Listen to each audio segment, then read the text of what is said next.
Hello. क्या मैं Audible हूँ या नहीं? हाँ हूँ। दिख गए? कैसे दिख गए? ठीक है।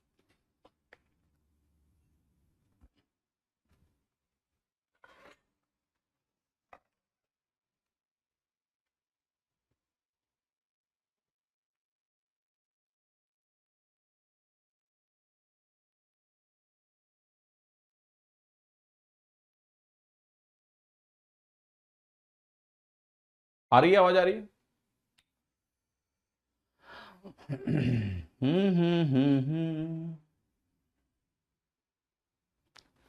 बर्थडे नहीं है हमारा, समझे? और जिस दिन बर्थडे होगा उस दिन रहेगी छुट्टी। बताएंगे भी नहीं बर्थडे है, छुट्टी भी लेंगे।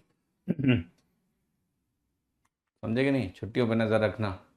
उन्हीं छुट्टियों में कभी ना कभी मेरा बर्थडे होगा। ठीक है।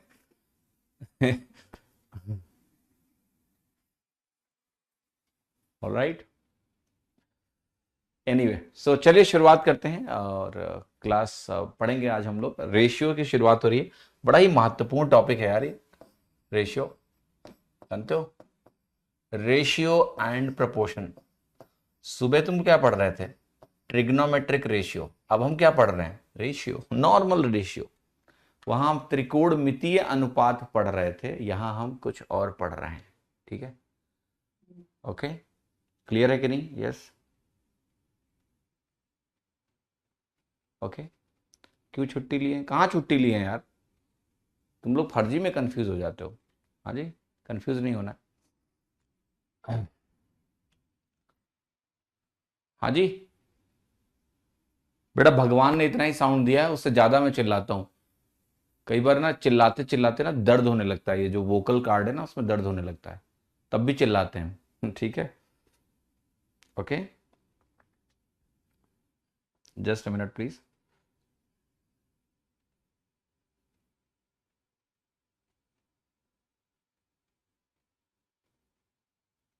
हाँ जी। संडे को बर्थडे हो तो उसमें मेरी क्या गलती होगी? जब संडे को होगा तो संडे को छुट्टी लेंगे। अब हमको थोड़े ना पता है कि कौन सा दिन होगा, हमको खुद नहीं पता कि हमारा बर्थडे कौन से दिन है। हाँ जी, नहीं मालूम हमको। ऑल राइट, सो शुरुआत करें क्या? ओके, जस्ट जस्ट एक मिनट देना आप लोग मुझे।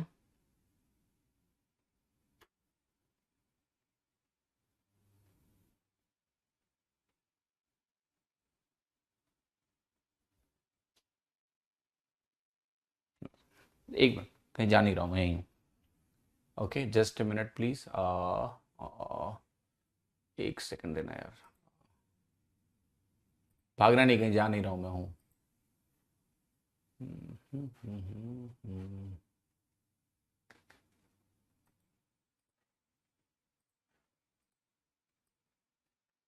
ओके।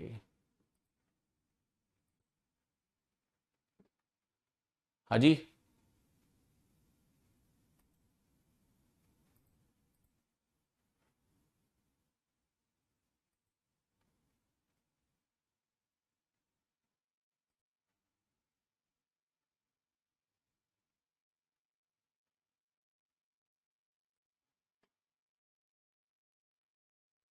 क्या पंगा हो रहा है आज? थोड़ा सा कुछ इशू है, बट चिंता मत करो। आ, शुरू करते हैं क्लास हम लोग।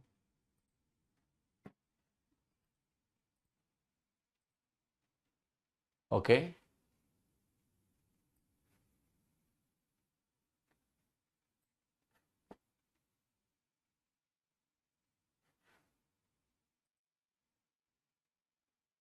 हाँ जी, चलिए शुरुआत करते हैं।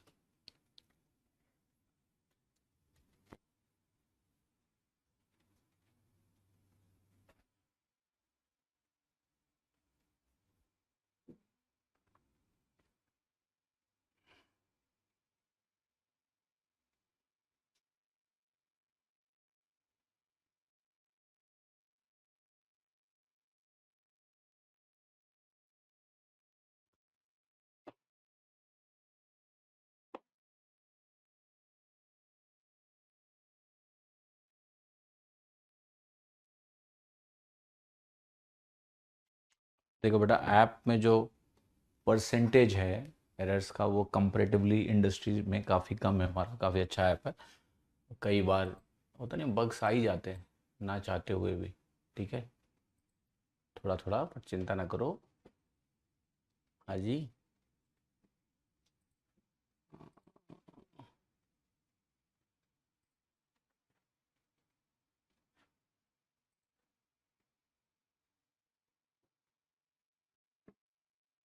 वरुण जी, थोड़ा भाषा पे काबू काबू रखिए प्लीज़, हमारे इंटेलिजेंस पे शक ना करें। ठीक है। लोग कुछ भी बोलते हैं, है ना, इनको लगता है इन्हें सब आता है, हमको तो आता नहीं है।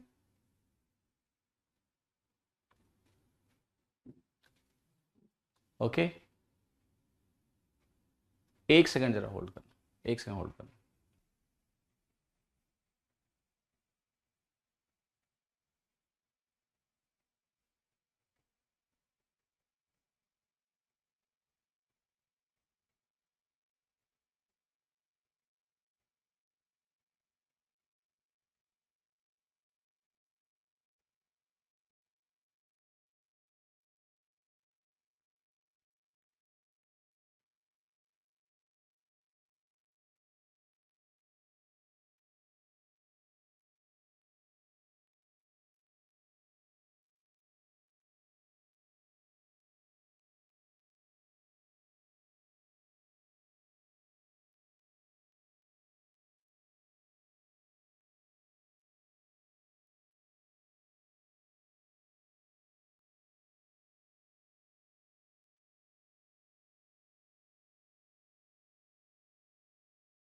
फाइनली मुझे गो अहेड मिल गया है क्लास का, तो मैं लेता हूँ। ठीक है।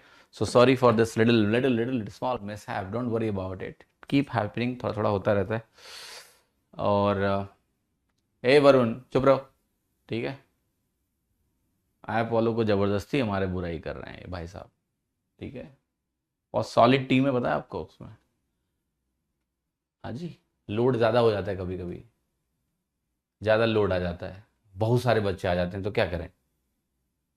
ठीक है। तो थोड़ा थोड़ा कभी इम्बैलेंस हो जाता है। आजकल लेट शुरू करो, नहीं लेट शुरू मैं आ जाता हूँ यार, थोड़ा बहुत इशू है बेटा, समझा करो। ठीक है। वहां जाके लोगों के घर के चार चक्कर तुम लगा लेते हो, तब तुम्हें दिक्कत नहीं होती है। कितनी क्लासेस मैंने कभी 1 मिनट भी लेट शुरू नहीं करी है, कभी करी है? नहीं तो फिर कभी 1 मिनट का लेट हो जाए टेक्निकल इशू से, तो माफ कर दिया करो, उसको लेके तुरंत ही बबड़ाने लगते हो। हाँ जी।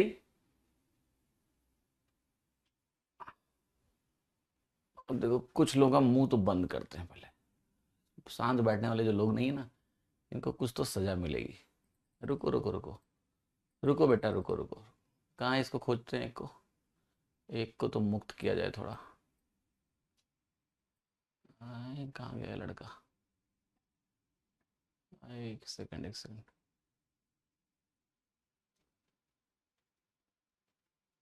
एक सेकंड, एक सेकंड बेटा, एक सेकंड। ना ना ना ना ना ना।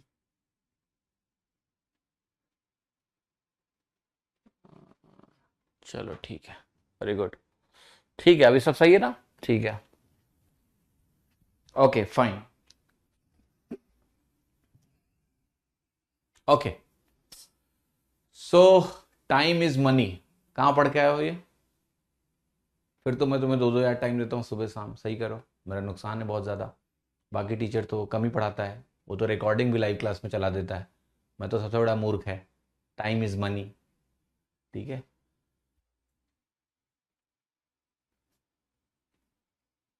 पढ़ाने दोगे कि ब्लॉक करवाऊँ? ठीक है। ओके। मेरे हाथ से ब्लॉक होना चाहते हो या टीम से? दोनों ऑप्शन हैं। ठीक। चलिए शुरुआत करते हैं आज की क्लास की। जिनको पढ़ना नहीं है मनोरंजन करें, कोई दिक्कत नहीं है, तुम्हें अभी समय से ब्लॉक किया जाएगा, है ना। और जिनको पढ़ना है वो आ जाए वापस। Okay. So let us talk about ratio and proportion. अनुपात और समानुपात इसको बोलते हैं, तो जरा इसको समझेंगे हम कि क्या है अनुपात और क्या है समानुपात। और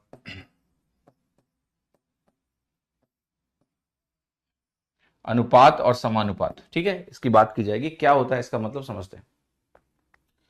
तो कभी भी हमारे पास अगर दो क्वांटिटीज हो, कोई भी चीज हो सकती है दो, अगर हमें उनका कंपैरिजन करना है, जैसे लेटर से हमने कहा कि हमारे पास एक क्लास ए है और एक हमारे पास क्लास बी है, यहां पर हमारे पास 240 बच्चे हैं और यहां पर मेरे पास 80 बच्चे हैं। तो अब मैं किसी को अगर समझाता हूं, मुझे यह कंपेयर करना है कि इनकी जो नंबर ऑफ स्टूडेंट्स हैं, इनमें अगर एक रिलेटिव मेजर करना है स्ट्रेंथ के टर्म्स में, तो हम कैसे कर सकते हैं, देखिएगा ध्यान से।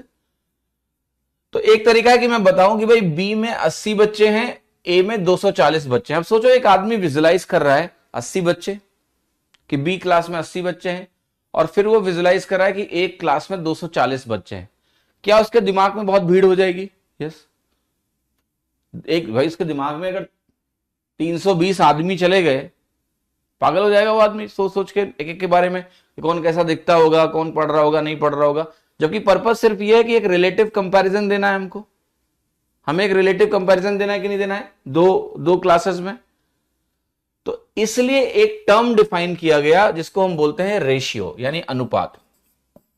तो रेशियो क्या कहता है, जो अनुपात होता है वो क्या कहता है, वो सिंपल सी एक बात करता है कि देखिए यहां 240 है ए में, और एक सिंबल दिया ये अनुपात का, और इसको बोला गया ऐसे, राइट। अब यह भी डिफाइन किया गया कि इसका सिंपल सा मतलब है 240/80, मतलब ऐसे इसको रिप्रेजेंट किया जाएगा, इसको ऐसे रिप्रेजेंट किया जाएगा, दिस रेशियो, दिस दिस इसको हम सिंबल को बोलते हैं is to। तो अगर पढ़ोगे तो ऐसे पढ़ोगे 240:80, 80। लेकिन इसकी जो वैल्यू होगी वो सिंपली 240/80 होगी। जीरो से जीरो काट दिया, ये 8 तिरिक 24 हो गया 3, और फिर इसको ऐसे नीचे भी लिखेंगे, हम कहेंगे 3/1 है। और वापस आके आप यहां बोल सकते हो कि इसको ऐसे भी फिर काट सकते थे, सीधे लिखते थे कि 80 एक नम 80, 80 तिया 240। तो हम बोल सकते हैं इसको 3:1, 3:1। बेसिकली इसको बोलते हैं 3:1। अब जब 3:1 बोलते हैं तो आपके दिमाग में क्या बेटर पिक्चर क्रिएट होती है? यस, कैसे? कि भाई एक क्लास में जब 2 है तो उसके कंपैरिजन में दूसरी क्लास में 3 है, राइट। तो ये एक अनुपात से आइडिया लग गया हमें कि भाई रिलेटिव कंपैरिजन दोनों का क्या है, ठीक है। कि यहां 3:1 का अनुपात है, जब यहां 1 है बच्चा तो उसके रेस्पेक्ट में यहां 3 है। तो अगर मुझे कोई भी ऐसा काम करना है जो मैं दोनों के लिए करना चाहता हूं, लेटर से मैंने कहा मुझे टॉफियां बांटनी है, तो अगर मैं एक टॉफी लूंगा इस ग्रुप के लिए तो मुझे 3 गुना टॉफी इस ग्रुप के लिए लेनी पड़ेगी, ठीक है। तो सिंप्लीफाइड फॉर्म में हम इसको 3:1 बोल सकते हैं। तो ये कंपैरिजन के टर्म्स में काफी आसान होता है। देन हम बड़े बड़े नंबर बोले, तो रेशियो को इसीलिए बनाया गया कि बड़े बड़े नंबर्स को छोटे नंबरों में रेशियो में व्यक्त किया जा सके, ठीक है। आप कहोगे सर लेकिन ये फर्जीवाड़ा करने की क्या जरूरत थी, अनुपात वगैरह क्यों बोला गया, हमें ये क्यों नहीं बोल दिया गया सीधे कि 280/80 कर लो सीधे? अल्टीमेटली तो हम भाग ही दे रहे हैं ना।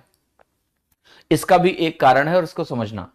इसका सिंपल सा कारण देखो बेटा यह है कि रेशियो जो होता है ना, रेशियो ये एक यूनिट लेस क्वांटिटी होती है। यूनिट लेस क्वांटिटी का मतलब क्या हुआ? इसका मात्रक नहीं होता है, इसका कोई मात्रक नहीं होता है। इसका मतलब क्या है? इससे आपको थोड़ा सा फर्क नजर आएगा। जो डिवीजन है नॉर्मल और जो आपका रेशियो है, इसमें क्या फर्क है मैं आपको थोड़ा सा समझाता हूं।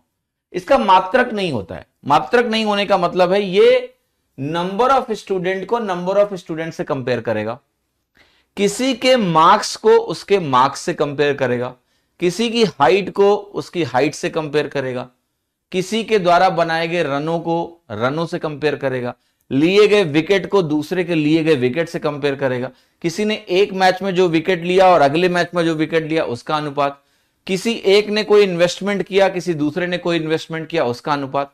तो हमेशा क्या होता है,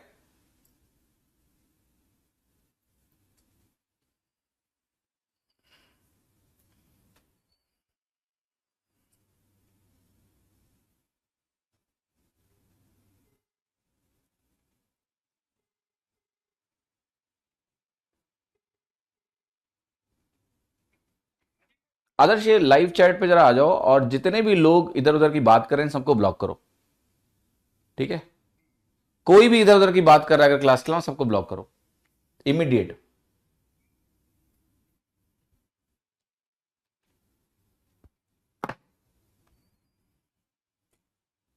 वे पढ़ने आते हो कि माँ बाप का पैसा बर्बाद करने आते हो? बस थोड़ी लिबर्टी देता हूं क्लास में तो कम से कम तमीज से बैठा करो। मैं यहां चैट मुड़ मुड़ के देख रहा हूं, वहां मस्ती चल रही है खाली, यार हद हो गई है। ऐसे कैसे पढ़ाऊं मैं? फिर लाइव क्लास क्यों पढ़ा रहा हूं मैं?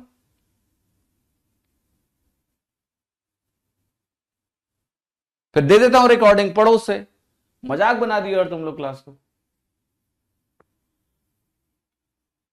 नहीं पढ़ना मत पढ़ो, सही बात है, पैटर्न चेंज हो गया है। अगर मान ही चुके हो कि तुम्हारे बस की नहीं तो निकलो यहां से। नहीं, बात गुस्से की नहीं है सर, बात यह कि यार मैं पागल हूं क्या? फिर थोड़ा सा डिसेंसी रखो क्लास में यार। मैं यहां बार बार 5 बार मैं चैट मुड़ के देखा हूं कि कोई कुछ टॉपिक के बारे में बात कर रहे, नहीं वहां मस्ती चल रही है। नहीं पढ़ना तो बता दो कि नहीं पढ़ना। बात फालतू बातों की ध्यान देने की नहीं है। मैं चैट फिर नहीं देखूंगा, बंद कर दूंगा। फिर इससे अच्छा रिकॉर्डिंग पढ़ो। फिर क्यों पढ़ना मुझसे? जब चैट ही मैं नहीं देखूंगा, मैं आपके डाउट ही ना लूं, कोई पॉइंट मैं रेज ही ना करूं, तो मैं कंप्यूटर से बात करना, मैं आपको रिकॉर्डिंग दे दूंगा, खत्म बात।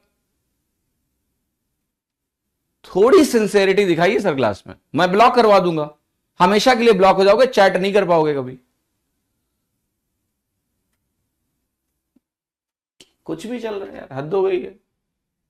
ये ओवर स्मार्ट लोग ना बर्बाद हो जाओगे, मैं बता रहा हूं एग्जाम में, सीरियसली।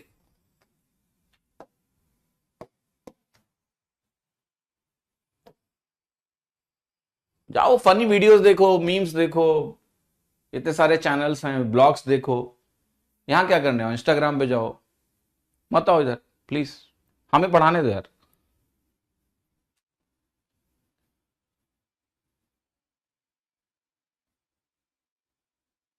चार चीजें अच्छी सिखाऊंगा, साथ दोगे तो। नहीं दोगे तो फिर मैं बहुत अलग तरह का टीचर हूं बेटा। मुझे ना तुम लोगों से एनर्जी मिलती है, लेकिन तुम लोग मुझे अगर ड्रेन कर दोगे तो मेरे अंदर से वो चीज निकलेगी ही नहीं। मैं क्या करूं फिर? आपने देखा है जब मैं पढ़ाता हूं तो मैं कैसे पढ़ाता हूं। साथ मिलता है तो वो चीज, डिस्कशन बड़ी सुंदर हो जाती है, बहुत सुंदर हो जाती है वो डिस्कशन। चार चीजें नहीं बता देता हूं मैं आपको जो आपने कभी नहीं देखी होंगी, लेकिन जब पढ़ानी नहीं दोगे तो फिर क्या है? करो जो करना है फिर। हाँ जी।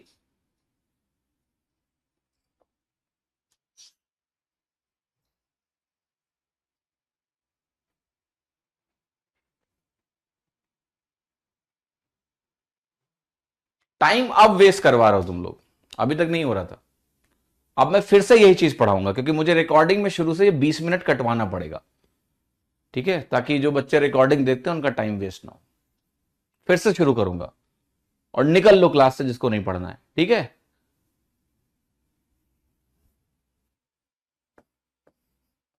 Alright.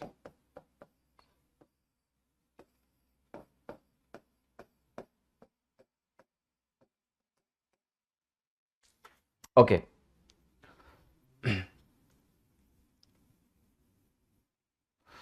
So ratio and proportion की हम शुरुआत करने जा रहे हैं।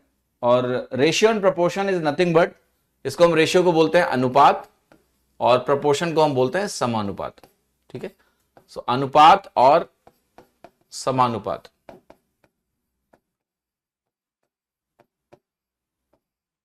ठीक, तो इसको समझने की कोशिश करते हैं कि इसकी जरूरत क्यों है और क्यों ये हमारे लिए इंपॉर्टेंट है। ये टॉपिक बहुत ज्यादा इंपॉर्टेंट है आपके एग्जाम के लिए, क्योंकि किसी भी टॉपिक में आप देखोगे, आप मेंसुरेशन देख लो, आप परसेंटेज देख लो, आप कोई भी टॉपिक देख लो, वहां पर आपको रेशियो की जरूरत पड़ती है कि दो चीजों को लिखने के लिए हम रेशियो का इस्तेमाल कर लेते हैं, ठीक है? तो एक एक करके समझते हैं कि इसका क्या मतलब है और कैसे इसको रिप्रेजेंट किया जाता है। तो सबसे पहले मैं आपको बताता हूं कि जो अनुपात है, ठीक है, इसको हम इस सिंबल से रिप्रेजेंट करते हैं। इसका मतलब मैं आपको समझाऊंगा क्या होता है इसका मतलब। समानुपात जो होगा इसको हम ऐसे चार सिंबल से रिप्रेजेंट करेंगे, चार डॉट्स लगाते हैं। तो इसको हम जैसे लेट से बोलते हैं ए इज टू बी, यहां पर हम बोलेंगे कि ये हमारा है ए इज टू बी। ये जो सिंबल है इसको हम बोलते हैं is to, right? A is to b, इसका क्या मतलब है? ए इज टू बी का क्या मतलब है? तो इसको पढ़ने के लिए A to B पढ़ते हैं। तो मैं ये आपको बताने की कोशिश कर रहा हूं कि लेटर से मेरे पास 2 क्लासेस हैं, एक क्लास में 80 लोग हैं, दूसरी क्लास में 240 लोग हैं। ठीक है, जब भी मुझे इस चीज में इंटरेस्ट है कि मुझे इन दोनों का रिलेटिव कंपैरिजन करना है in terms of number of students, और किसी को कुछ बताने की जरूरत है मुझे, तो अगर मैं ये बोलता हूं कि क्लास बी में 80 बच्चे हैं और क्लास ए में 240 बच्चे हैं, अगर मैंने ये बात बोली, तो अगर ये बात मैंने बोली कि क्लास बी में 80 है और क्लास ए में 240 है, तो आपके दिमाग में 80 लोगों की एक इमेज क्रिएट होगी, एक बार 240 लोगों की इमेज क्रिएट होगी। ठीक है, तो इससे कोई इंफरेंस नहीं निकाल सकते हो आप, वैलिड इंफरेंस नहीं निकाल सकते हो। बड़े बड़े नंबर हैं, इससे क्या ही निकालोगे आप, कुछ पता नहीं चल पाएगा आपको। लेकिन अगर हम इनका अनुपात निकालते हैं, तो अनुपात का मतलब अभी आपको समझ में आएगा क्या होता है, इसको कैसे डिफाइन किया गया है। तो अगर हम कहते हैं A/B, ऐसे आपने लिखा, तो इसका सिंपल सा जो वैल्यू है वो A/B से निकलता है। तो अगर हमने यहां मान लिया लिखा है 240 और यहां हमने लिखा है 80, तो इस वैल्यू को हम ऐसे रिप्रेजेंट करेंगे कि ये वैल्यू है 3/1। जब ये 3/1 यहां आती है, तो इसका सिंपल सा मतलब यही होता है कि इसको हम वापस लाके यहां पर लिख सकते हैं 3:1। क्या लिखते हैं इसको? 3:1। क्लियर सभी को समझ में आ रहा है? तो ये वैल्यू 3:1 जब आती है, तो आप इससे बहुत सारे मीनिंगफुल चीजें देख सकते हो। जैसे आप देख सकते हो कि भाई जब यहां पर एक बच्चा है, हर एक बच्चे के कंपैरिजन में यहां 3 बच्चा है, तो ये काफी सेंस बनाता है आपके लिए ना, कि क्लास बी में अगर हम बात करते हैं एक बच्चे की, तो उसके रेस्पेक्ट में यहां पर 3 बच्चा है। अब इससे कई सारे फायदे होते हैं। फायदा ये होता है कि अब हम आपको ये नहीं बताएंगे कि बच्चे कितने हैं, हम आपको ये बताएंगे कि भाई एक क्लास है और उस क्लास में जो बच्चे हैं वो 3:1 में है। इसको रेशियो भी बोल सकते हो आप, इस टू भी बोल सकते हो, अनुपात भी बोल सकते हो, सब चलेगा। तो हम बोल सकते हैं कि एक क्लास ए है, एक क्लास बी है, और उसमें जो रेशियो है स्टूडेंट्स का वो 3:1 है। लेकिन अब अगर ये बोला गया कि किसी 2 क्लासेस में रेशियो 3:1 है, तो इससे एक और कंफ्यूजन क्रिएट हो गया। और कंफ्यूजन ये क्रिएट हो गया कि 3:1 में अगर कोई वैल्यू है, अब ध्यान से देखना, इसमें बड़ी इंटरेस्टिंग बात यहां से मैं निकाल के आपको दिखाने वाला हूं कि इसका जो टोटल है वो आपको पता है 320 के बराबर है कि नहीं है? 240 है, 80 है, 320 टोटल के बराबर है। अब आपके एग्जाम में मान लिया आपको सिर्फ ये डेटा दिया जाए कि ए और बी में रेशियो 3:1 है, क्या आप इससे कुछ भी पता लगा सकते हो कि कितने बच्चे हैं? नहीं। हम इससे यह नहीं बता सकते हैं कि बच्चे कितने हैं, इसके लिए हमें कुछ और बताया जाए। बट वो बताने के पहले मैं आपसे पूछता हूं कि वो बच्चे निकालने का प्रोसेस क्या है। तो आप कहोगे इस 1 में कुछ मल्टीप्लाई होगा, उतना ही 3 में मल्टीप्लाई होगा, क्योंकि अगर अलग अलग मल्टीप्लाई हुआ तो रेशियो सेम रहेगा नहीं। जैसे मैंने कहा ये 3:1 है, अगर ये आपने x से मल्टीप्लाई कर दिया और इसको 1 को y से मल्टीप्लाई कर दिया, तब तो ये 3:1 रह ही नहीं गया। तो हमेशा ये दोनों वैल्यूज किसी सेम चीज से मल्टीप्लाई होंगी। हम बोल सकते हैं ये k से मल्टीप्लाई होगा, ये भी k से मल्टीप्लाई होगा। अब k की अलग अलग वैल्यू के लिए तरह तरह रेशियोज मिलने वाले हैं आपको। जैसे इसी रेशियो को मैं 6:2 लिख सकता हूं कि नहीं? यस। इसी रेशियो को हम 9:3 लिख सकते हैं। इसको 3 से मल्टीप्लाई कर लो, इसको 3 से मल्टीप्लाई करो। क्या ये सारे रेशियो सेम हैं? यस। इनकी जो सिंप्लीफाइड वैल्यू है सेम है। नहीं, ये दिया नहीं है कि 320 है, हमने माना है। मैं कह रहा हूं सवाल में हो सकता है ना दिया हो। तो अगर हम रेशियो की बात करेंगे तो ये इसको रिप्रेजेंट करने के बहुत सारे तरीके हैं। ये मोस्ट सिंपल फॉर्म है। आप इसको मल्टीप्लाई करते जाओ, तरह तरह के आपको फॉर्मेट मिलेंगे। ये 12 मिलेगा अगर 4 से मल्टीप्लाई करो, यहां आपको 4 मिलेगा। इवन अगर आप 80 से मल्टीप्लाई कर दो तो ये वैल्यू आपको 80 मिलेगी और ये वैल्यू आपको 240 मिल जाएगी। तो एक ही रेशियो को हम कई तरीके से लिख सकते हैं। अब मैं ये बताना चाहता हूं कि यहां परिवर्तन क्या हुआ, इसको लिखने से फर्क क्या पड़ा। आपका टोटल 320 है, तो मैं कह रहा हूं अब मुझे ये बताओ कि मुझे निकालना है अगर कि भाई ये बच्चे और ये बच्चे, यहां 240 लाना है, यहां 80 लाना है, किससे गुणा करोगे? तो आप कहोगे इसको हम 80 से गुणा करेंगे, ये इंटू का साइन है, इंटू 80। इसको अगर 80 से गुणा कर दो तो 240 बनेगा, ये 80 बनेगा। ठीक है, एक बात बताओ, यहां कितने से गुणा करोगे? आप कहोगे कि 6 है, ये 240 के बराबर है, तो 40 से गुणा करो तो ये 240 बनेगा। और देखो यहां भी ये 40 से गुणा होगा तो ये भी 40 से गुणा होगा, तो 40 दूना 80 बनेगा, तो यहां 40 से गुणा करना है। यहां पर बताओ किससे गुणा करना है? आप कहोगे 9 है और 3 है।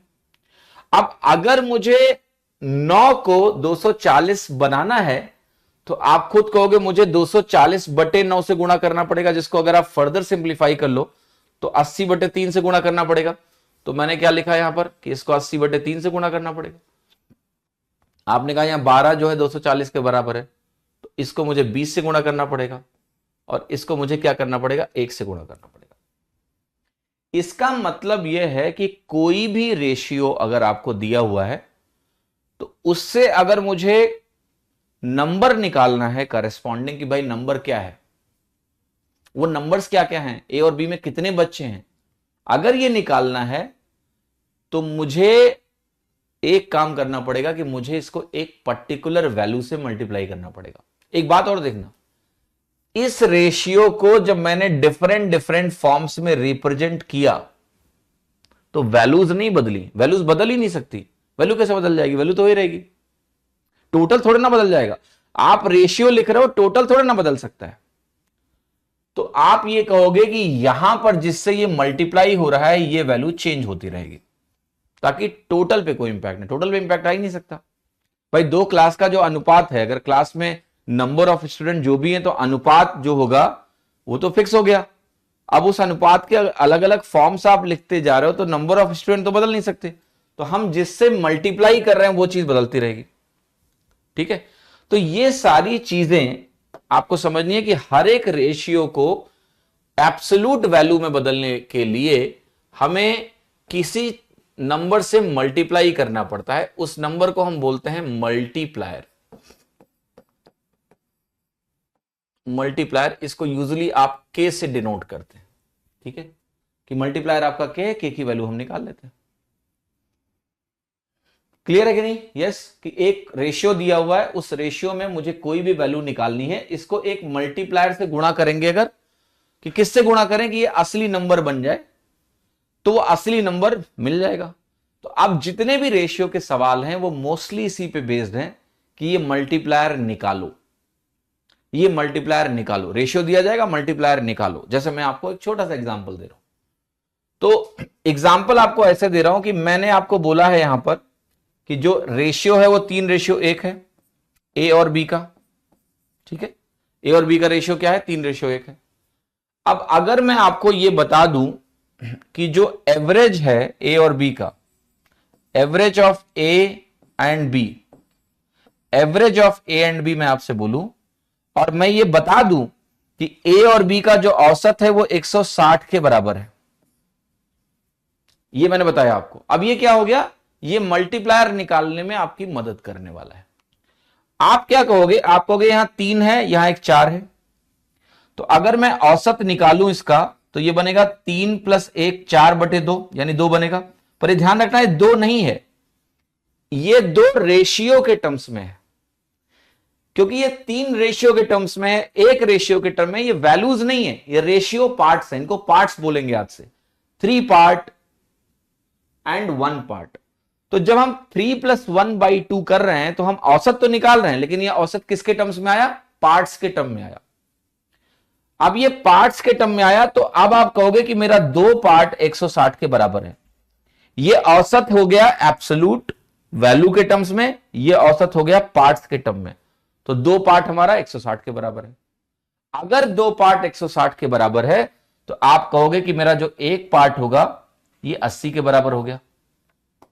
ये एक पार्ट का मतलब क्या है? यही तुम्हारा मल्टीप्लायर है। हमेशा ध्यान रखना कि अगर आप रेशियो के पार्ट्स के टर्म में लिख के चल रहे हो और हमने एक पार्ट की वैल्यू निकाल ली तो एक पार्ट हमारा क्या होता है? मल्टीप्लायर होता है। 80 मल्टीप्लायर हो गया।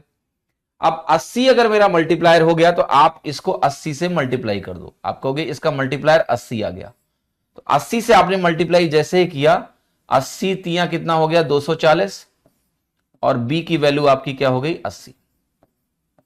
ठीक, आ गई वैल्यू निकल के।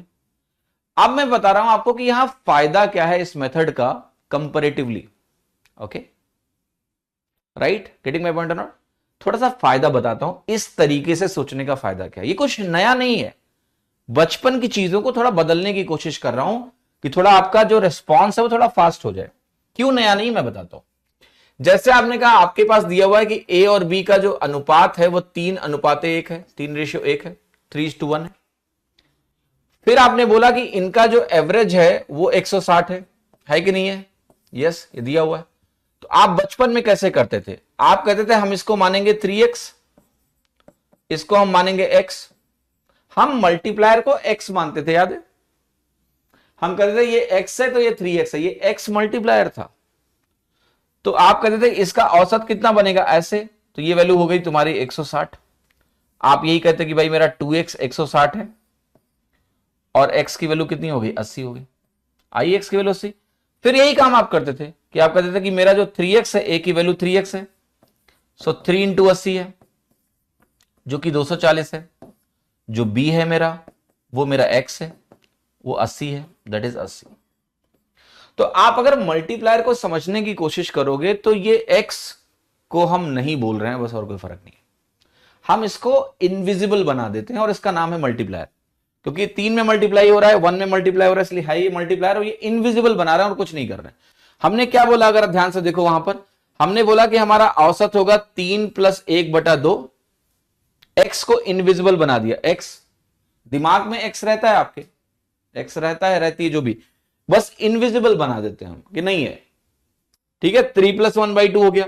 और फिर कहते हैं ये वैल्यू बराबर नहीं लिख सकते, क्योंकि बराबर जैसे ही तुम लिखोगे वैसे कोई ना कोई आके बोलेगा, कहेगा ये देखो 2 = 160 लिख रहे हैं, ये गणित पढ़ रहे हैं। ठीक है, तो बराबर मत लिखो, क्योंकि लोगों को शक हो जाएगा कि तुम कौन सी गणित पढ़ रहे हो, तुम्हारा मास्टर कौन सी गणित पढ़ा रहा है। तो कई बार इसको ऐसे लिख दिया जाता है कि 3 + 1/2 160 के इक्विवेलेंट है। ठीक है, तो हम कह देते हैं कि 2 is equivalent to 160, 2 part denotes 160, 1 part denotes 80। तो हमारे यहां ये 1 के साथ क्या है, 1 × x है ना, तो 1 यूनिट हमारा मल्टीप्लायर हो जाता है। अब इस मल्टीप्लायर को हम क्या करते हैं, यूज कर सकते हैं, इसमें जाके मल्टीप्लाई कर देंगे, वैल्यू आ जाएगी। तो तुम्हारे जितने भी सवाल बनेंगे आज के बाद, आप देखोगे या तो मल्टीप्लायर निकालना होगा या मल्टीप्लायर दिया होगा रेशियो निकालना होगा, करना यही होगा और कुछ नहीं करना है रेशियो में तुमको, इसी के एप्लीकेशंस हैं। तो थोड़ा सा फैमिलियरिटी हम बढ़ा लेते हैं कि कैसे कैसे सवाल बन सकते हैं इसमें, और क्या नए कॉन्सेप्ट हैं ये भी समझते हैं। अब मैं वापस आता हूं और थोड़ी देर के लिए आपको आपके बचपन में ले जाता हूं। ठीक है, आपको पता है बचपन में आप क्या करते थे कि अगर 3 क्वांटिटीज आपको दिए हैं ए बी सी, और कहते थे कि भाई रेशियो है मेरा A:B:C, 3 क्वांटिटीज मैंने बोला है मेरे पास A, B, C, और उनका रेशियो ऐसे व्यक्त किया गया A:B:C। तो हम एक बात बोलते थे, हम ये बोलते थे कि अगर मुझे A की वैल्यू चाहिए तो A की वैल्यू होगी A/, देखो हम कहते हैं A करस्पॉन्डिंग है A के, अपॉन हम कहते थे A + B + C इंटू जो भी टोटल वैल्यू आपको दी हो, राइट, A/A + B, यानी A का हिस्सा, सारा हिस्सा इंटू टोटल वैल्यू। अब मैं आपको समझाता हूं कि यहां पर मल्टीप्लायर यहां भी छुपा हुआ है। कैसे, अब बहुत ध्यान से देखिएगा। बेसिकली यहां पर आप कहोगे वैल्यूज है मेरी AX + BX + CX, ये तुम्हारी वैल्यू हो गई। और ये वैल्यू किसके बराबर है, ये वैल्यू आपकी है टोटल वैल्यू के बराबर, जो भी टोटल वैल्यू आपकी होगी, राइट। क्योंकि हम अगर मल्टीप्लायर को x लिखेंगे तो ये A + B + C बनेगा, AX BX CX बनेगा। यहां से x आप कॉमन लोगे तो आपको A + B + C मिलता है, और ये वैल्यू हो जाती है टोटल वैल्यू के बराबर। अब आप कहते हो कि भाई यहां से हम x की वैल्यू को अगर ध्यान से देखें तो total value upon A + B + C आपका मान हो जाता है, राइट। ये है आपका x, जो कि हमारा मल्टीप्लायर है, हमें मालूम है चीज। अब ध्यान से देखो यहां पर आपने ये लिखा है कि नहीं लिखा है। तो फायदा मल्टीप्लायर का ये होता है कि हम बचपन में इसको बार बार लिखते थे। जैसे हमने b की वैल्यू लिखनी है तो हम कहेंगे b लिखेंगे अपॉन फिर से a प्लस बी प्लस सी लिखेंगे और फिर से यहां क्या लिखेंगे, टोटल वैल्यू। तो जब हम इसको बार बार लिख ही रहे हैं, आप खुद देखो, यही तो तुम्हारा मल्टीप्लायर है, this is the multiplier x। तो क्यों ना हम एक बार निकाल लें इसको और फिर हम सीधे बोलें कि a से मल्टीप्लाई कर दो, b से मल्टीप्लाई कर दो, c से मल्टीप्लाई कर दो। तो आपका काम क्या हो जाएगा, आपका काम एक्चुअली बहुत आसान हो जाएगा, है ना, c upon a plus b plus c into total value. तो क्या आपका काम सरल हो गया? यस। अगर हम इसको मल्टीप्लायर बोलना शुरू कर दें तो हमारा काम आसान हो गया। अब हमारा काम आसान हो गया तो हम फटाफट करके वैल्यू लिख देंगे, ठीक है। तो जैसे अगर हम बात करते हैं इसका एग्जांपल लूं मैं, तो मैं कहूंगा ABC मेरे पास है, रेशियो आपका है 2, यहां है आपका 3 और यहां आपका 4, 2 3 5 4 9 हो गया। और इसकी मैं टोटल वैल्यू आपको बोल दूं कि मुझे दी है 270, ठीक है, ऐसे बोल दिया मैंने।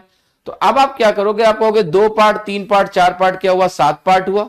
7 पार्ट की जो इक्विवेलेंट वैल्यू है, 7 पार्ट जो मेरा है वो किसके इक्विवेलेंट है, वो क्या डिनोट कर रहा है, ये टोटल है पार्ट्स के टर्म में, ये टोटल है वैल्यू के टर्म्स में। तो आप कहोगे 7 पार्ट हमारा, इसको 270 ना लिख के 280 लिख लीजिए क्योंकि अभी बस समझाना है आपको। तो आप कहोगे 280 के बराबर है। आप कहोगे 1 पार्ट मेरा 40 के बराबर है, यही मल्टीप्लायर हो गया। यानी आपको हर चीज को 1 यूनिट 40 के बराबर है। तो आप कहोगे 40 दूना 80 बनेगा, ये 40 तिया 120 बनेगा और 40 चौको क्या बनेगा आपका 160 बनेगा। तो ये हो गया तुम्हारा वैल्यूज हो गई आपकी, राइट। आप देखो सरल हो रहा है कि नहीं हो रहा है, यस, बिकॉज यहां पर बार बार जाके, नहीं 9 आ रहा था क्या, अच्छा मैंने गलत लिखा, सॉरी। तो ठीक है 270 सही था फिर इसका मतलब, ठीक है। मुझे बस वैल्यू दिखानी है इसलिए ज्यादा लोड नहीं लेना कि 9 यूनिट 270 हो गया, 1 यूनिट 30 हो गया और 1 यूनिट अगर 30 हो गया तो ये मेरा 60 हो गया, ये मेरा 90 हो गया और ये मेरा कितना हो गया 30 चौके 120 हो गया, राइट। 60 90 120, क्लियर है। तो मल्टीप्लायर हम डायरेक्ट देख पा रहे हैं, यस। अब मल्टीप्लायर को जब एक बार आप समझ जाते हो ना तो इसके कई फायदे हैं। मैं आपको एक फायदा और दिखाता हूं, ओके। एक फायदा और दिखाऊं आपको। फायदा मैं आपको यह दिखाता हूं कि मल्टीप्लायर निकालने का सिर्फ यही तरीका नहीं है कि हम टोटल करके 270 के बराबर कर दें, राइट। मैं आपको एक और एग्जांपल समझाता हूं, जैसे एग्जांपल मैंने आपको दिया कि मान लिया मेरे पास A है, B है और C है और इनका रेशियो मैंने दे दिया 7 रेशियो 9 रेशियो 13 दे दिया आपको। ABC का रेशियो मैंने क्या दे दिया आपको, 7 रेशियो 9 रेशियो 13, ठीक है। अब एक चीज और भी बहुत ध्यान से देखो कि मैं आपसे अगर यह पूछूं कि जो मेरा डिफरेंस है, अंतर है C और A का, डिफरेंस जो है C और A का, वो वैल्यू अगर मैं बोलूं 16 के बराबर है, कि C और A का जो अंतर है वो 16 के बराबर है, तो मुझे बताओ कि जो एवरेज है यानी औसत है A, B और C का, वो क्या है। Average of A, B and C, ये मान लिया मुझे निकालना है, ओके। समझ में आएगा नहीं? तो कैसे करोगे, आप कहोगे C और A का अंतर है, तो C और A का अंतर जरा देखते हैं कहां है। आप कहोगे C हमारा 13 है और A हमारा क्या है 7 है, तो 13 माइनस 7 किसके बराबर हुआ आपका, 6 के बराबर हुआ। तो C और A का अंतर 6 के बराबर हुआ, तो आप कहोगे ये जो 6 यूनिट है, ये 6 यूनिट किसके बराबर हुई, ये 6 यूनिट हमारी 16 के बराबर हो गई, 6 यूनिट हमारी 16 के बराबर हो गई। तो आप कहोगे 1 यूनिट जो मेरी है वो 16/6 यानी 8/3 के बराबर, ये तुम्हारा मल्टीप्लायर है। 1 यूनिट क्या है, मल्टीप्लायर है। ये कन्वर्जन टूल पता चल गया हमको। अब हम कहेंगे कि भाई मेरा जो औसत है ABC का, ये कितना है, यह 7 + 9 + 13/3 बनेगा। 3 लोगों का औसत ऐसे निकलता है, तीनों को जोड़ के 1/3 कर देते हैं, ठीक है।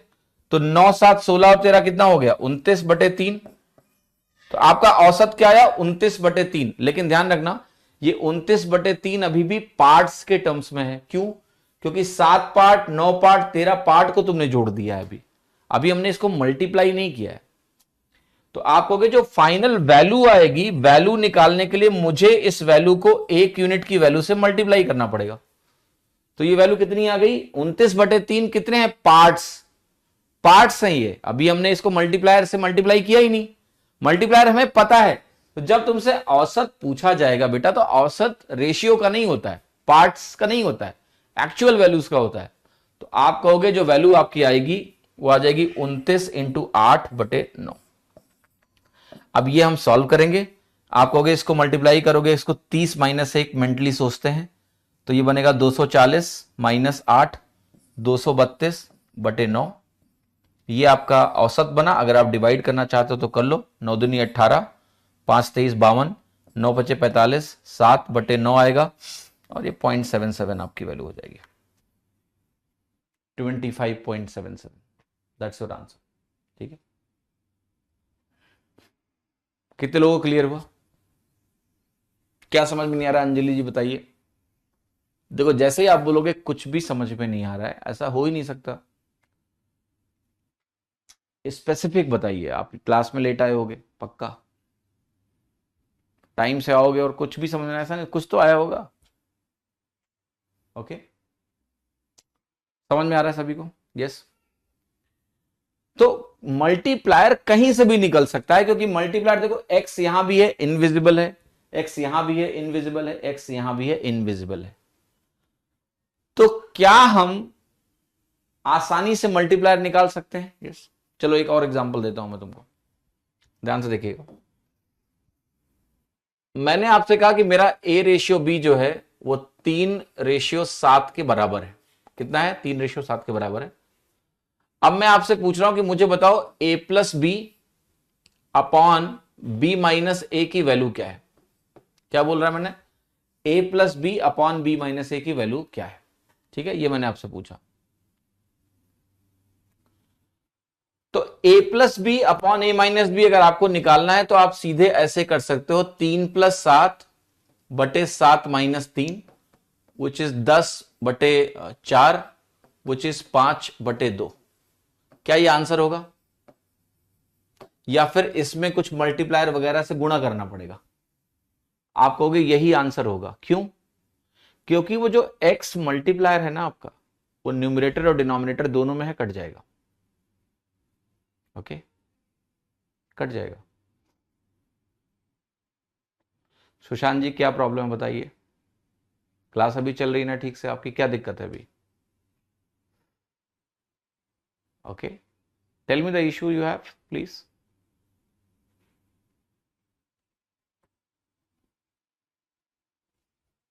गेटिंग माय पॉइंट और नॉट? 5/2। अब देखो यहां क्या हुआ है, जो मल्टीप्लायर है वो सबके साथ है। बेसिकली अगर आप थोड़ा समझना चाहो तो मैं ऐसे समझाऊंगा आपको। बेसिकली ऐसा है कि 3x plus 7x upon 7x minus 3x। अब इसको या तो ऐसे लिख के और फिर काटो x को, है ना, कि भाई ये 10x है, ये 4x है, तो ये x एनीवे कट जाएगा और वैल्यू मेरी 5/2 आ जाएगी। या आप इसको खुद ही समझ लो कि भाई 7 3 10 हो गया, 7 3 4 हो गया। मल्टीप्लायर जो है, जो दोनों में मल्टीप्लाई होना है, हर एक टर्म में मल्टीप्लाई होना है, वो तो कट जाएगा, रेशियो है तो ठीक है, वो तो कैंसिल ही हो जाना है, तो वैल्यू आ गई आपकी। ठीक है, अब मैं फिर से एक मान पूछने जा रहा हूं और बताना है आपको। A² plus AB upon AB minus A², इसकी वैल्यू बताओ क्या होगी? तो ये पहला चीज मैंने आपसे पूछा, अब मैं आपसे दूसरा चीज पूछ रहा हूं। A² plus AB upon AB minus A², जल्दी प्लीज। ओके, इसकी वैल्यू बताओ जरा मुझे क्या होगी। क्या यहां पर हमें मल्टीप्लायर लिखने की जरूरत है, या हम सीधा वैल्यू डाल के कर सकते हैं कि भाई हम इसको बोलेंगे 3 है, एक के करस्पॉन्डिंग 3 का स्क्वायर, प्लस यहां पर हम बोलेंगे 3 into 7 A into b upon यह है आपका 3 इंटू 7 माइनस A² कितना है आपका 9, तो ये हो गया आपका 9 plus 21/21 minus 9। Is it clear? Yes. तो आपकी जो वैल्यू है वो कितनी हो गई? 30/12, और 30/12 क्या है? 15। और अगर हम इसको डिवाइड कर रहे हैं 2 से, तो यहां पर आपकी वैल्यू 2 क्या, आप इसके लिए आप इसको 6 से डिवाइड कर लो, तो 6 पंचे 30, 6 दूनी 12, ये भी 5/2 आपकी वैल्यू आ गई। ओके, वैल्यू सेम आनी भी थी, क्योंकि अगर आप देखो यहाँ a से मल्टीप्लाई हुआ तो a square plus A b बन गया। यहां मैंने मल्टीप्लाई किया किससे, यहां भी a से मल्टीप्लाई किया तो ये a b minus a square बना। दोनों जगह जब a से मल्टीप्लाई होगा तो रेशियो बदलेगा नहीं, रेशियो तो वही आएगा, तो वही उत्तर आया। बट सवाल मेरा ये कि क्या यहां डायरेक्ट कर सकते हैं, क्यों, और क्यों कर सकते हो, इसका सिंपल सा कारण है। यहां मल्टीप्लायर का स्क्वायर बनेगा, वो जो x इनविजिबल है जरा उसके बारे में सोचो, वो x इनविजिबल यहां भी स्क्वायर हुआ, यहां भी दोनों के साथ अलग अलग x है, स्क्वायर हुआ, तो दोनों की जगह x स्क्वायर कॉमन आ जाएगा, बाहर आ जाएगा। नीचे भी सेम दोनों टर्म में दो दो बार आ रहा है, कॉमन होके कट जाएगा ऊपर नीचे, इसलिए 5/2 ही वैल्यू आएगी। ठीक है, कैंसिल आउट हो गया। समझ में आ रहा है कि आप बिना मल्टीप्लायर का यूज किए उत्तर निकाल सकते हो। ठीक है, चलिए एक सवाल और देखिए। यहां पर मैंने लिखा a/b है, अब वैल्यू में चेंज कर रहा हूं कि भाई ये वैल्यू है 3/4, और मुझे निकालना है मान लिया a square plus A b बटे बी स्क्वायर माइनस ए। इसकी वैल्यू जरा जल्दी से उसी तरह निकाल के दिखाओ, फटाक से, फट फट करो, जैसे अभी आपने किया ना, ए और बी की वैल्यू सीधा डालो, उत्तर निकालो। यहां कोई जरूरत ही नहीं है कि हम कोई भी मल्टीप्लायर का यूज करें, तो इसका आंसर निकालिए जरा, quick please tell me the answer for this question, जल्दी से, जैसे आपने अभी सीखा है वैसे उत्तर बता देना फटाक से, कि A square plus A B upon B square minus A की वैल्यू निकालनी है, तो हम कैसे इसका मान निकालेंगे। ठीक है, अखिलेश सिंह ने कहा 21/13, गौरव जी ने कहा 21/13, विपिन जी कह रहे हैं 21/13। ओके, ऑल राइट, 21/13 मैक्सिमम लोग वैल्यू निकाल रहे हैं, और 21/13 इसका उत्तर सरासर गलत है। इसका कारण आपको अभी पता चलेगा। देखो, जब हम मल्टीप्लायर नहीं लिख रहे हैं उसका कारण समझना आप क्या होता है। उसका कारण ये होता है, अभी समझ में आएगा, अभी लिखेंगे हम उसको। ये 3x का होल स्क्वायर है एक्चुअल में, मैं x, देखो जहां तुम्हें समझ में नहीं आएगा वहां x को लाना पड़ेगा। अजय बाबू, क्या चाहते हो तुम, डांस करके दिखाओ कि लाइव है लाइव है लाइव है लाइव है? अरे समझ में आ रहा है तो पढ़ो यार, ये ड्रामा मत करो क्लास में कि लाइव नहीं चल रही है, रिकॉर्डेड चल रहा है। गजब लोग हैं यार, क्या करूं इनका मैं, पढ़ने पे कोई फोकस ही नहीं है। बता दिया करो जब तुम्हें लगे कि लाइव नहीं है, डांस करके दिखाऊंगा तुमको।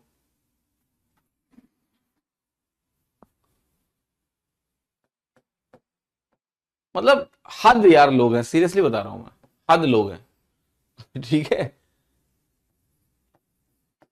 मास्टर इनका नाम ले लेके कहे अजय जी, अजय जी देखिए मैं लाइव हूं, अजय जी मैं लाइव हूं, अजय जी मैं लाइव हूं। आप बुरा मत मानिएगा, तब पढ़ेंगे। ठीक है, अब देखो यहां क्या प्रॉब्लम हुई, यहां प्रॉब्लम ये हुई कि 3x का whole square plus 3x into 4x है, x square minus 4x। Problem यह है कि एक x कट जाएगा तुम्हारा, यहां जो 9x स्क्वायर आप लिखोगे बेसिकली एक x कॉमन ले सकता हूं, तो यहां 3x बेसिकली ऊपर एक्स स्क्वायर कॉमन आ जाएगा, तो ये बनेगा 9 + 12 बटे नीचे सिर्फ x कॉमन ले सकते हो क्योंकि यहां सिर्फ x ही है, तो ये बनेगा 9x - 4। अब प्रॉब्लम क्या है, x तो कैंसिल आउट हो गया, एक कटा, ये x कटा नहीं, तो अब x की वैल्यू अगर मैं रखूंगा तो आप देखो x की अलग अलग वैल्यू पे अलग अलग मल्टीप्लायर पे अलग अलग मान आएगा, कटा नहीं है। तो मल्टीप्लायर डिपेंडेंट रेशियो हो गया। अगर रेशियो मल्टीप्लायर डिपेंडेंट हो गया और मुझे मल्टीप्लायर पता ही नहीं है, ये मल्टीप्लायर मुझे सिर्फ रेशियो दिया गया है बालक, अगर मुझे रेशियो दिया है तो मुझे मल्टीप्लायर नहीं पता है कितना है, तो ये वैल्यू अभी इस केस में नहीं निकाल सकते क्योंकि ये एक्स पे डिपेंडेंट हो गया। तो ये कब निकल सकता है, कभी नहीं निकल सकता है अगर आप मुझे किसी तरह से ये बता दो कि मल्टीप्लायर क्या है। यहां मुझे इसका मल्टीप्लायर पता ही नहीं है तो मैं कैसे बता दूं, मुझे ऐसे लिख के छोड़ना पड़ रहा है कि ये वैल्यू है मेरी 21x बटे 9x - 4। तो ये वैल्यू अब तब निकल पाएगी जब मुझे मल्टीप्लायर पता हो, मुझे बता दो कि इसका टोटल क्या है, मुझे बता दो a का टोटल क्या है, b का टोटल क्या है, तो मल्टीप्लायर जानूंगा तो मैं x उठा के रख दूंगा, then I will put the value. Okay, किसने कहा b की वैल्यू 4 है, उससे फर्क नहीं पड़ता, लॉजिक पहुंच रहा है ना तुम तक, बस ठीक है, रख लो अगर करेक्ट करना है इसको तो।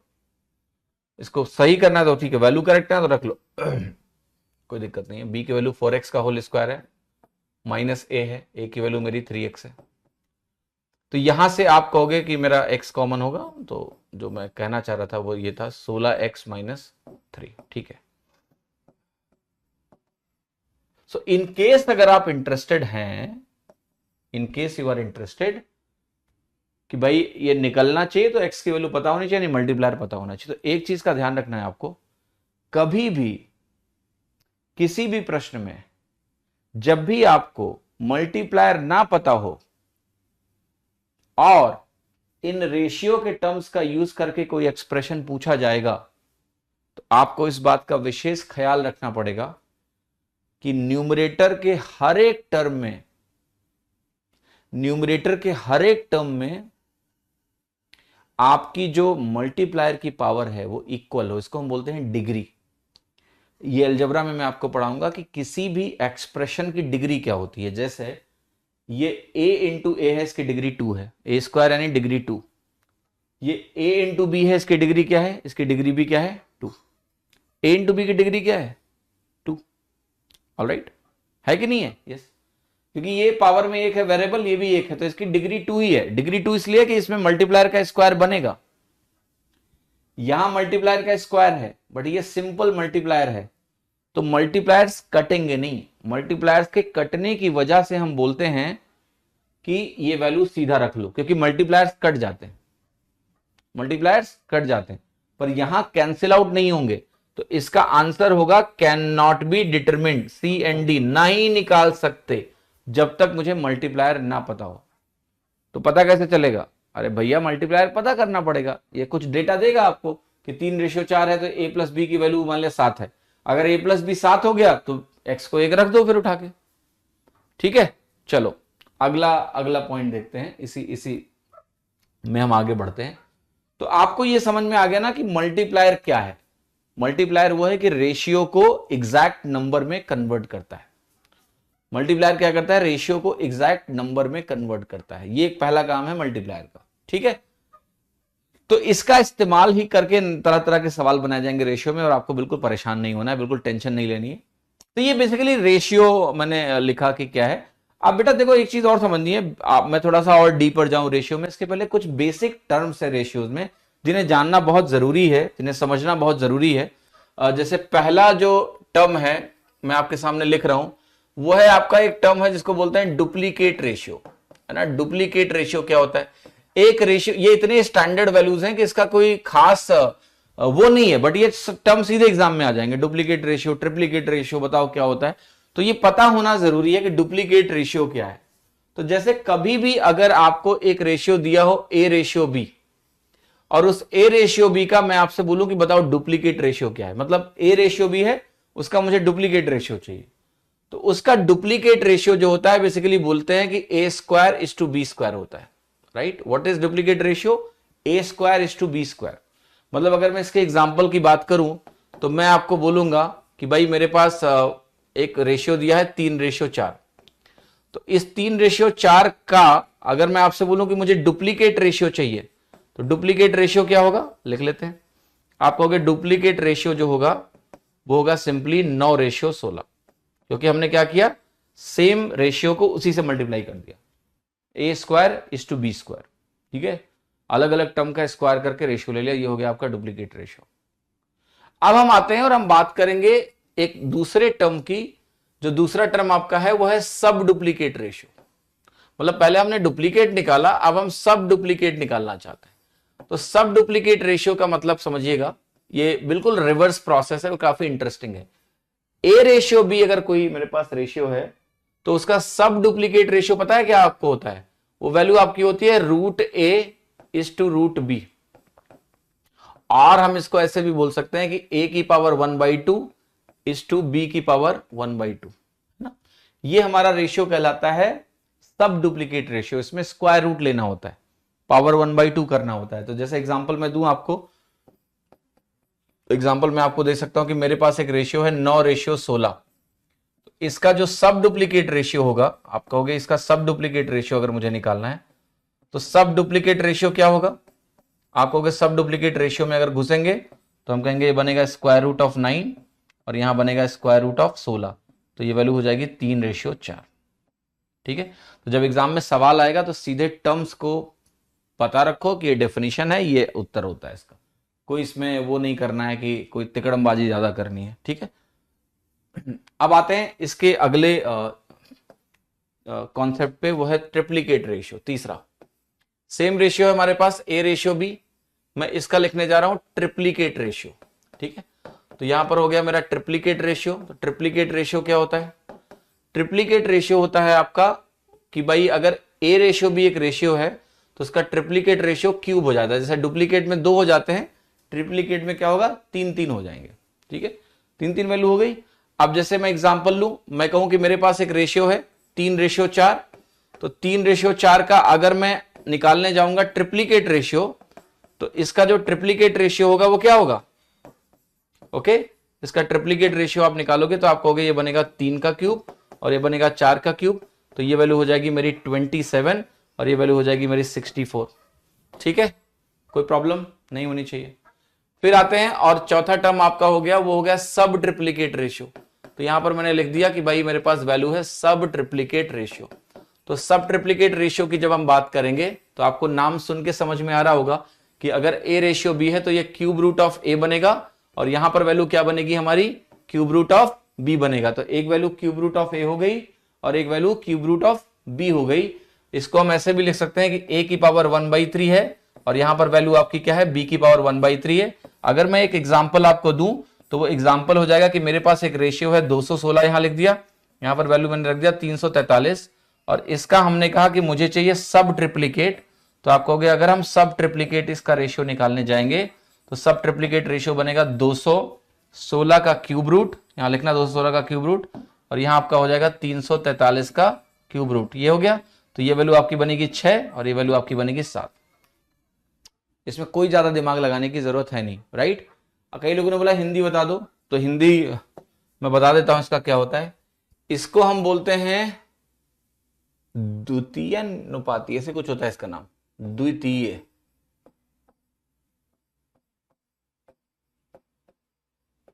राइट, द्वितीय अनुपाती इसको बोलते हैं। और सब डुप्लीकेट को क्या बोलेंगे? सब इंस्पेक्टर को हिंदी में क्या बोलते हैं? तो वहां से मुझे सब का मतलब पता चलेगा। ठीक है तो ये सब का मतलब लगा लेना, सब इंस्पेक्टर क्या बोलते हैं हिंदी में। ठीक है, अब सब इतना तो समझ जाओगे यार कि सब डुप्लीकेट मतलब सब द्वितीय अनुपाती हो गया। ठीक है, स्क्वायर रूट लगाना है। इसको हम बोलते हैं तृतीय अनुपाती। ऐसा होता है क्या यार? गलत तो नहीं बोल रहा हूं मैं कुछ? तृतीय अनुपाती।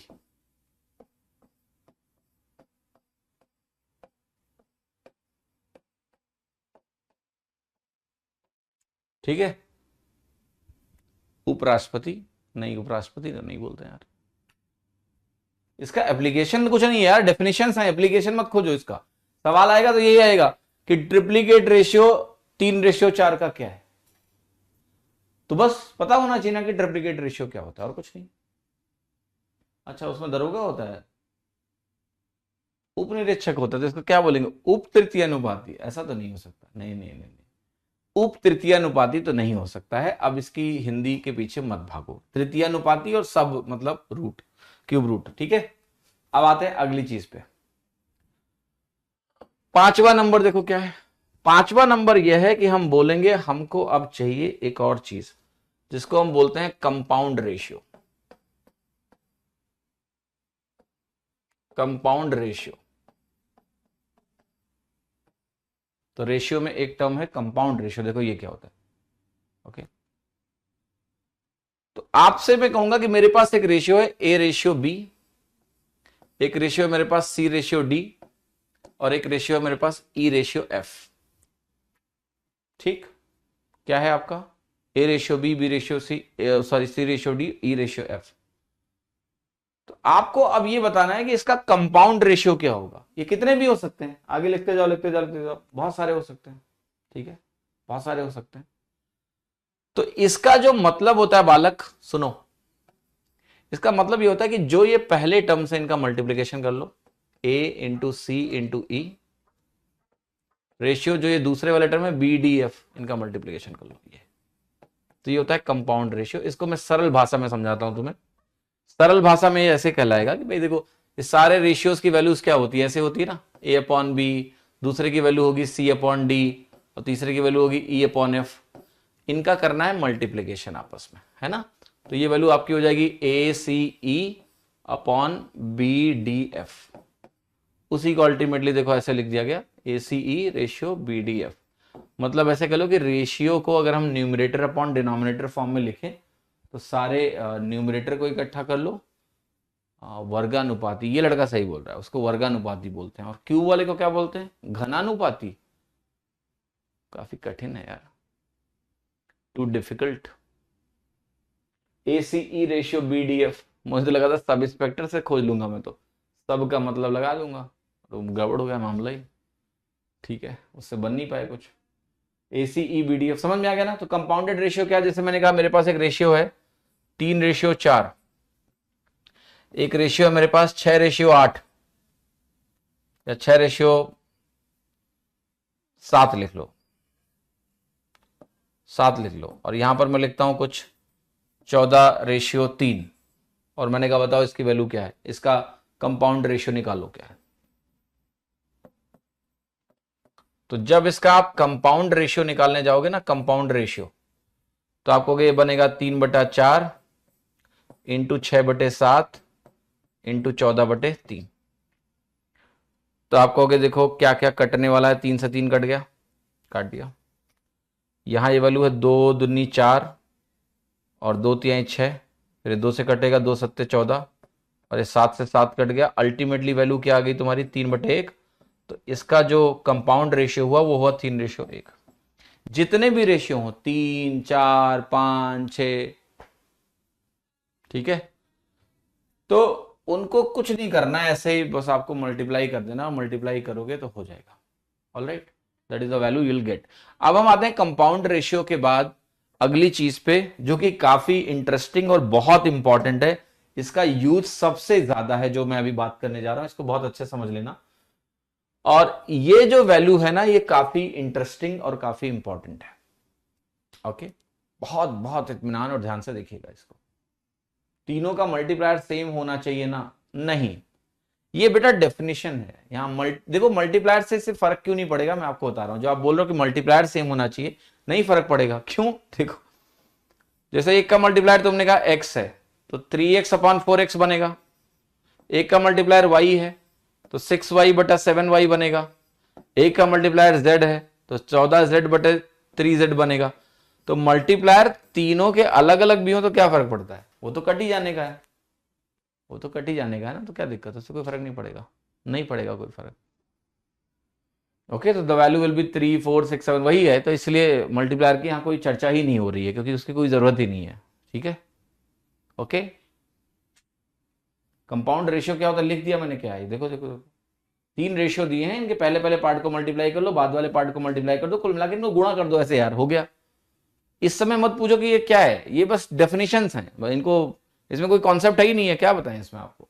कंपाउंड रेशियो का मतलब ये होता है, ये तुम्हारा तृतीय अनुपाती ये होता है। फॉर मतलब इतना समझ लो कि ये स्टैंडर्ड डेफिनेशंस है, इसमें ज्यादा दिमाग नहीं लगाने का। आप दिमाग लगाने वाली चीज यहां पर है, यहां आ जाओ। आपको अक्सर ऐसी वैल्यू दी जाएगी कि भाई A/B है तुम्हारा, और A/B तुम्हारा दिया जाएगा कि 3:4 है, ध्यान से देखना। और मैंने कहा कि मेरा B/C है, और ये B/C मेरा मान लेते हैं, मैंने कहा कि 6:7 है, मान लिया थोड़ी देर के लिए, ठीक है। और मैंने आपसे बोला कि मुझे चाहिए ABC का रेशियो। क्या चाहिए मुझे, ABC का रेशियो चाहिए। अब थोड़ी देर के लिए जरा इंटरेस्टिंग फिनोमेना है, इसको समझिएगा। आप ये कहोगे कि यार देखो, ये जो 3 है, ये जो 4 है, ये B है कि नहीं है, यस। ये जो 6 है, ये क्या है, ये भी B है। तो क्या दोनों रेशियोज में B की वैल्यू अलग हो सकती है, नहीं, नहीं हो सकती अलग। B का मान सेम होगा, रेशियो के टर्म्स में वो अलग अलग दिख रहे हैं, मुझे दिख रहे हैं कि नहीं दिख रहे हैं, यस। पर क्या मान सेम होगा, B अलग कैसे हो सकता है, B है तो एक ही। तो अगर मैं थोड़ी देर के लिए आपको बोलूं कि मैं इसको बोलूंगा कि इसका मल्टीप्लायर x है, तो जो 4x होगा इसका मल्टीप्लायर y है, वही 6y होगा। क्या यहां से आप इनके मल्टीप्लायर्स के रेशियो निकाल सकते हो? 3:2। मतलब जब इसका मल्टीप्लायर 3 होगा तो इसका मल्टीप्लायर 2 होगा। मतलब हमने मल्टीप्लायर्स का अनुपात निकाल लिया। अब देखो इसका फायदा क्या है। आप देखो जाके ये 3 रखे यहां पर, ये 3 चौके 12 बन जाएगा। यहां 2 रखे, देखो 2 छक्के 12 बन जाएगा, दोनों बराबर हो गए। तो अब इन मल्टीप्लायर्स का अगर मैं यूज कर लूं यहां जाके, तो मैं इसको लिख सकता हूं 9:12, और मैं इसको क्या लिख सकता हूं 12:14 लिख सकता हूं कि नहीं? अब एक अच्छी बात बताता हूं, जब तुमने इन मल्टीप्लायर से इनको मल्टीप्लाई कर दिया, जब तुमने इन मल्टीप्लायर से इनको मल्टीप्लायर कर दिया, तो आपके दोनों रेशियोज के मल्टीप्लायर क्या हो गए? अब नए मल्टीप्लायर्स 1:1 हो गए। कैसे? अब हम इसको 1 से ही गुणा करेंगे, तभी तो ये 12 और 12 बराबर होगा। यस, जब b और b बराबर हो गए तो दोनों के मल्टीप्लायर सेम हो गए, यानी उनका आपस में अनुपात 1 हो गया। तो जब ये मल्टीप्लायर्स तुम यहां गुणा कर देते हो, जैसे तुमने कहा ये 3 को उठा लेते हैं, इसमें गुणा कर देते हैं, तो जब 3 तुमने खींच लिया तो यहां 1 ही तो बचा। ये 3 से डिवाइड हो गया कि नहीं हो गया? तो जो नया मल्टीप्लायर है इस रेशियो का, जब 3 से मल्टीप्लायर का मतलब क्या है कि मुझे मल्टीप्लाई करो, तुमने कहा चलो तुमको मल्टीप्लाई कर देते, कर दिया, तो यहां 1 बचा। ये मल्टीप्लाई कर रहा है, मैं 2 हूं इसका मल्टीप्लायर, तो कर चलो तुमको मल्टीप्लाई कर देते हैं, कर दिया। तो अब जो दोनों रेशियो है उनका मल्टीप्लायर 1:1 हो गया, मतलब सेम हो गया। और वो दिख भी रहा है आपको। दिख कैसे रहा है कि ये 12 हो गया, ये भी 12 हो गया। आप कंबाइन कर लेते हैं। आप कहोगे यहां 9 है तो 9 लिख दो, यहां 12 है तो 12 लिख दो, यहां 14 है तो 14 लिख दो। ये एक तरीका है कि मल्टीप्लायर सेम करो और बराबर कर लो। लेकिन पता है प्रॉब्लम क्या है? प्रॉब्लम इसमें यह है ना कि ऐसे बहुत सारे रेशियो दिए जा सकते हैं आपको, ए बी, बी सी, सी है। जैसे मैं आपको एक एग्जांपल देता हूं, यहां तो ठीक है हो गया। अब मान लिया मैं आपको सवाल ऐसा दे दूं कि मुझे ए बी दिया है 3:4, मुझे बी सी दिया है 6:7, मुझे सी डी दिया हुआ है 9:5, मुझे डी ई दिया है 8:3, लाइक दिस। तो अब यार यही काम बार बार करना डिफिकल्ट हुआ कि नहीं हुआ? क्यों? क्योंकि आप कहोगे चलो ये इसके बराबर है, तो 3 और 2 आ जाएगा इनका, फिर बोलना पड़ेगा ये इसके बराबर है, फिर बोलना पड़ेगा ये इसके बराबर है, क्योंकि ये डी डी है, ये सी सी है, ये बी बी है। तो ये बार बार रीएडजस्टमेंट बहुत समय लेगा, तो हमें नए तरीके खोजने पड़ेंगे, राइट? हमें नए तरीके खोजने पड़ेंगे और उस नए तरीके से ही हम इस वैल्यू को निकालेंगे।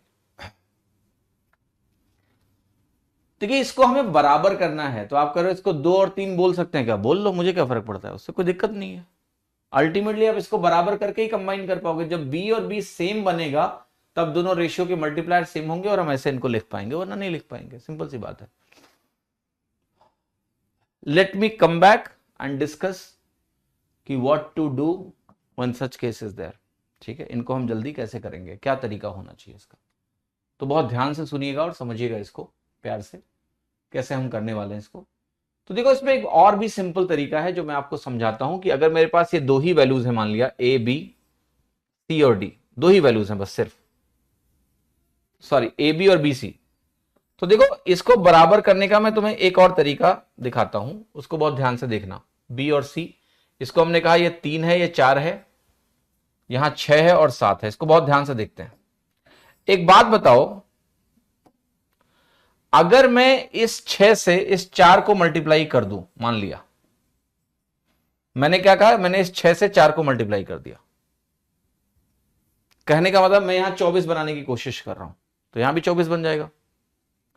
लेकिन जब इस 6 को तुम 4 से मल्टीप्लाई करोगे तो इस 7 को भी 4 से मल्टीप्लाई करना पड़ेगा, तो इन दोनों को आपस में मल्टीप्लाई कर दो। देखो मैं कह रहा हूं, मैं इस वैल्यू को 4 से मल्टीप्लाई कर रहा हूं, मतलब इसको क्रॉस लगाया, मैंने 6 को 4 से मल्टीप्लाई किया। 6 अगर 4 से मल्टीप्लाई होगा तो 7 भी 4 से मल्टीप्लाई करना पड़ेगा ताकि रेशियो ना बदले। ओके, तो क्या ये वैल्यू आपकी 24 हो गई, ये वैल्यू आपकी 28 हो गई? क्या रेशियो 6:7 है? यस। लेकिन एक चेंज और करना पड़ेगा। अब अगर हम इसको 24 लिख रहे हैं तो क्या ये 6 से मल्टीप्लाई हुआ? तो क्या ये भी 6 से मल्टीप्लाई होना चाहिए? यस।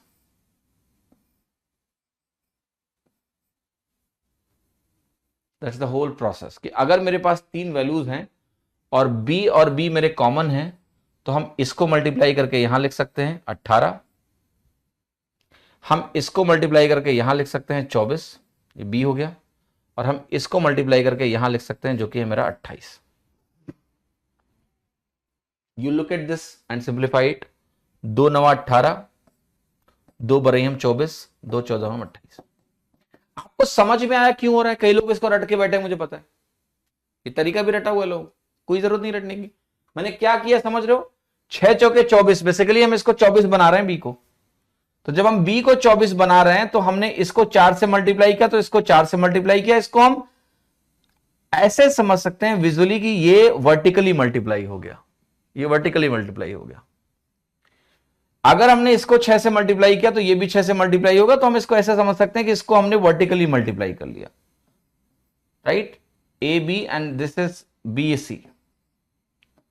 तो अब ए के करस्पॉन्डिंग जो वैल्यू आई वो 6 3 18 आ गई, ये कॉलम। बी के करस्पॉन्डिंग जो दोनों जगह मौजूद है, क्रॉस में है बी बी, तो इसको मल्टीप्लाई करने से बी के करस्पॉन्डिंग वैल्यू आ गई, और इन दोनों को मल्टीप्लाई करके सी के करस्पॉन्डिंग वैल्यू आ गई, राइट? 24 क्यों लिया, 12 क्यों नहीं? यार बात रेशियो की, अल्टीमेटली सिंप्लीफाई होके 12 आ गया कि नहीं आ गया? हम यहां एलसीएम नहीं ले रहे हैं, हम तुम्हें एक ऐसा तरीका बता रहे हैं कि तुम एलसीएम के बारे में ना सोचो, तुम सीधे क्रॉस मल्टीप्लाई करके सोचो इसके बारे में। फॉर एग्जाम्पल, मैंने कहा मेरे पास एक रेशियो है और वो रेशियो है 6:9, 6:11, और एक मेरे पास रेशियो है मान लिया 5:3। ये मैं बोल रहा हूं ए रेशियो बी है, ये मैं बोल रहा हूं बी रेशियो सी है, और मुझे क्या चाहिए? ए बी सी का रेशियो। तो अब मैं डायरेक्टली क्या कर सकता हूं कि ए के लिए इन दोनों का गुणा करूं 30, बी के लिए इन दोनों का गुणा करूं 55, सी के लिए मैं इन दोनों का गुणा करूं 33, और मेरी वैल्यू आ गई। मैं एलसीएम के बारे में सोच ही नहीं रहा हूं कि एलसीएम क्या है, नहीं है, कैसे है, हो गया। ओके, क्लियर है कि नहीं? 24 को सीधा 12 बना, यार देखो अगेन समझो, कुछ प्रोसेसेस होते हैं जहां दिमाग नहीं लगाना है। अब आप अभी एलसीएम के बारे में सोच रहे हो तो इस प्रोसेस का कोई मतलब ही नहीं है। मैं एक ऐसा प्रोसेस सिखा रहा हूं जो मैकेनिकल, कोई मतलब नहीं एलसीएम पेलसीएम से, नहीं सोचना एलसीएम पेलसीएम।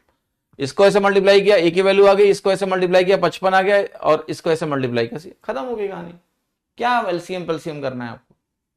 नहीं करने की जरूरत है। जैसे ये हो गया। अब ये 2 के लिए हुआ, लेकिन यार मेरे को तो इसको जनरलाइज करना पड़ेगा, मुझे और वैल्यूज के लिए चाहिए। जैसे मैं जानना चाहता हूं कि अगर मेरे पास ए रेशियो बी दिया हो 8:3, बी रेशियो सी मान लिया मुझे दिया हो, और ये दिया हो लेटस से 12:5, और जो मुझे सी रेशियो डी दिया हो लेटस से वो दिया हो 10:11 फॉर एग्जाम्पल, और मुझे यहां निकालना हो ए बी सी डी का रेशियो।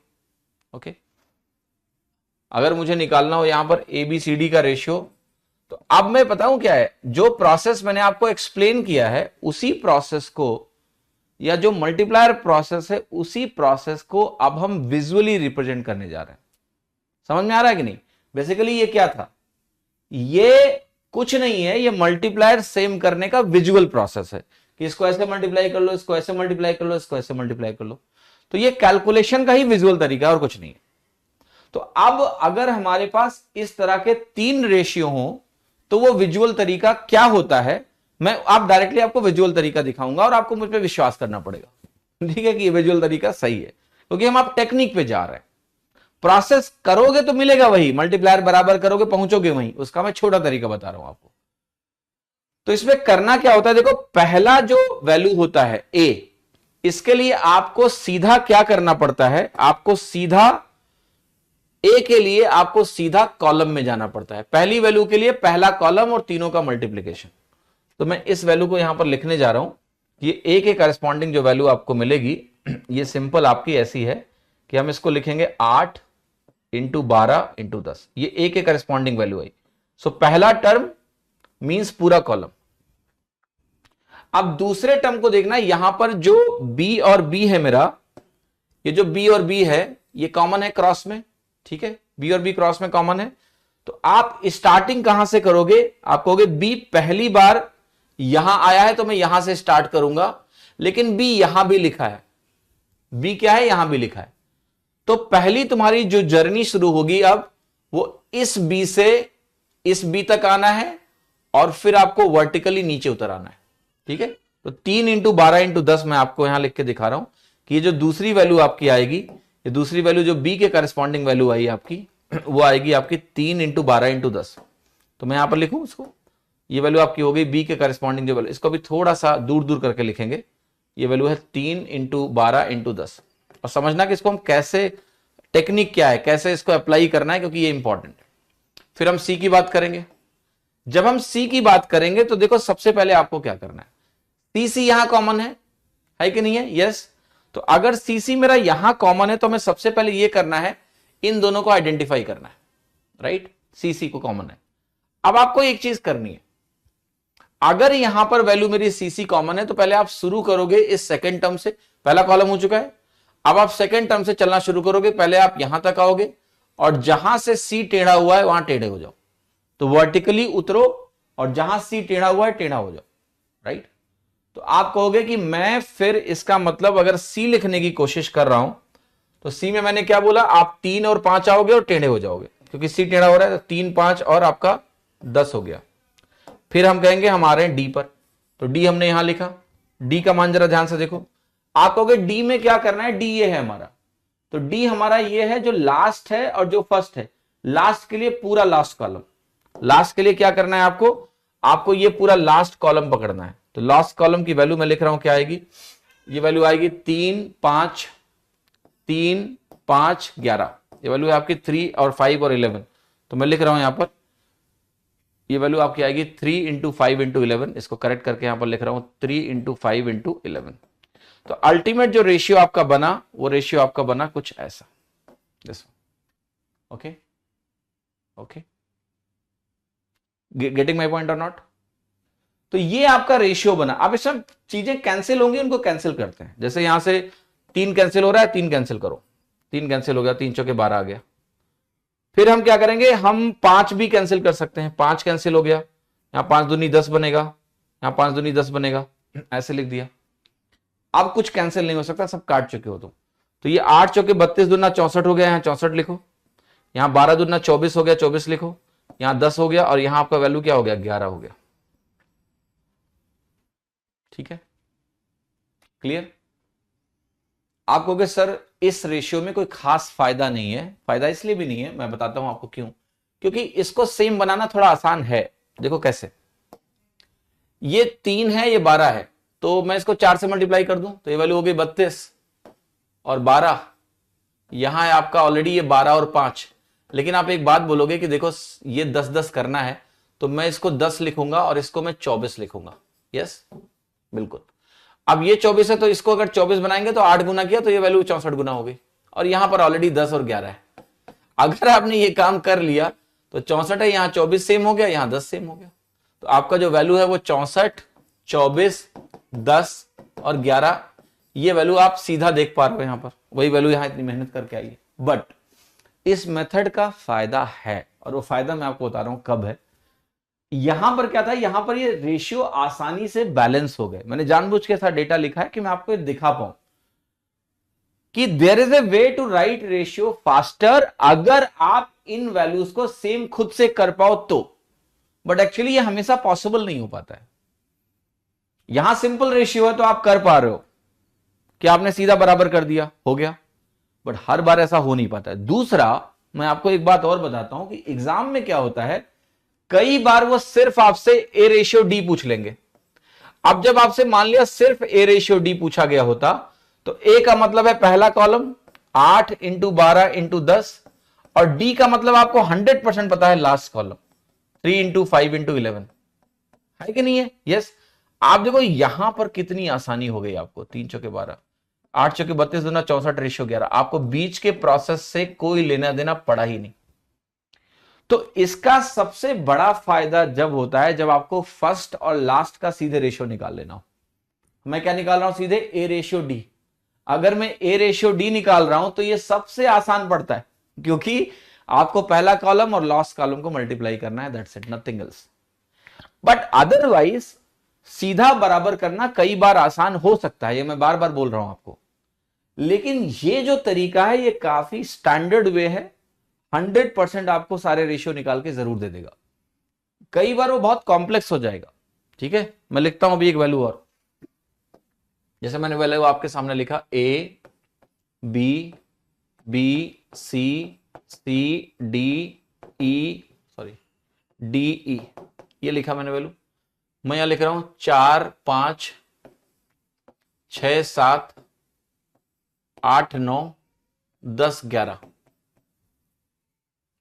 राइट, ये रेशियो है मेरा। क्या लिखा मैंने? 4 5 6 7 8 9 10 11। अब अगर आप बराबर करने की कोशिश करोगे ना 10 और 9 को, तो इसको 10 से गुणा करोगे, इसको 9 से गुणा करोगे, फिर 80 हो गया, फिर 7 हो गया, फिर देखो it will become lot complex. इसको सेम बनाने में आपको दिक्कत होगी। अब आपका प्रोसेस क्या कहता है? प्रोसेस कहता है यहां ए होगा, यहां बी होगा, यहां सी होगा, यहां डी होगा, यहां ई होगा, यहां एफ होगा। 4 6 8 10, तो ये हो गया 4 6 8 10। पहले में पहला कॉलम, आखिरी में आखिरी कॉलम 5 7 9 11, तो 5 7 9 11 तो हम लिख ही देते हैं। ठीक है, आगे बात करते हैं क्या क्या लिखना है। आगे बात होगी 5 6 8 10। देखो हम क्या करेंगे, सबसे पहले हम जाएंगे बी से बी। जब हम बी लिख रहे हैं तो बी से बी जाएंगे, सबसे पहले बी तक जाओगे, फिर बी से बी जाओगे, और फिर आप नीचे आओगे, वर्टिकली उतरोगे, तो बी से बी गए, फिर नीचे आ गए। ठीक है, तो आप कहोगे ये जो वैल्यू मेरी आई उतर के यहां पर 5 6 8 10 आ गई, तो मैं इसको लिख रहा हूं 5 6 8 10, 5 6 8 10 आपका हो गया ये, राइट। अब जब मैं सी लिखने जाऊंगा, सी और सी ये है, राइट, तो इसमें ऊपर जाओ और नीचे जाओ, फिर वो क्रॉस बनाओ, फिर उसमें उसकी कॉलम, इसमें उसकी कॉलम। इसको आप ऐसे समझ सकते हो कि ये करना है हमको, 5 7 8 10 करना है। तो ये वैल्यू मैं आपके सामने लिख रहा हूं 5 7 8 10, 5 7 8 10 लिख देते हैं।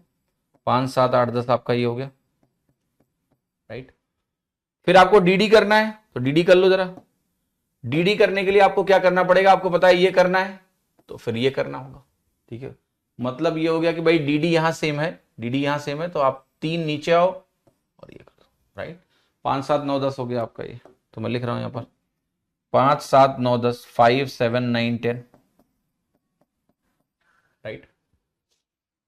और एफ नहीं होगा एक्चुअली, ये एफ ही आपका ई है, एफ कहां से आ गया? तो ये आपका अल्टीमेट रेशियो हो गया, this is the ultimate ratio जो आपको निकालना है। ठीक है, अल्टीमेट रेशियो आपके सामने प्रस्तुत है। अब इसमें से जो जो वैल्यू आपकी कट रही है उसको काट दो। जैसे 5 कट रहा है तो 5 काट दो, 5 5 5 5 और 5 दूनी 10 कट गया। बाकी कुछ कट रहा है क्या? नहीं, सब कुछ रहेगा। तो ये हो गया 24 इंटू 16, 384।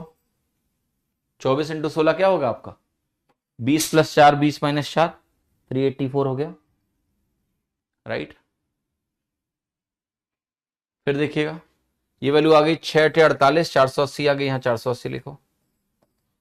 ये वैल्यू आपकी कितनी आ गई? 7 8 56, 560 आ गया, 560 लिखो। ये वैल्यू आ गई 7 9 10, 7 9 63, 630 लिखो। ये वैल्यू आ गई 7 9 63 इंटू 11, 63 इंटू 11 करोगे तो कितना आएगा आपका? 693। तो ये हो गया तुम्हारा 693, दैट्स योर वैल्यू। कहां से 6 कट रहा है? 6 भी कट रहा है क्या? कैसे भैया, लास्ट में तो ही नहीं 6, कहां से काट दोगे तुम? अब फिर से मैं रिपीट कर रहा हूं बेटा कि ये क्या फायदा है इसका, अगेन समझना।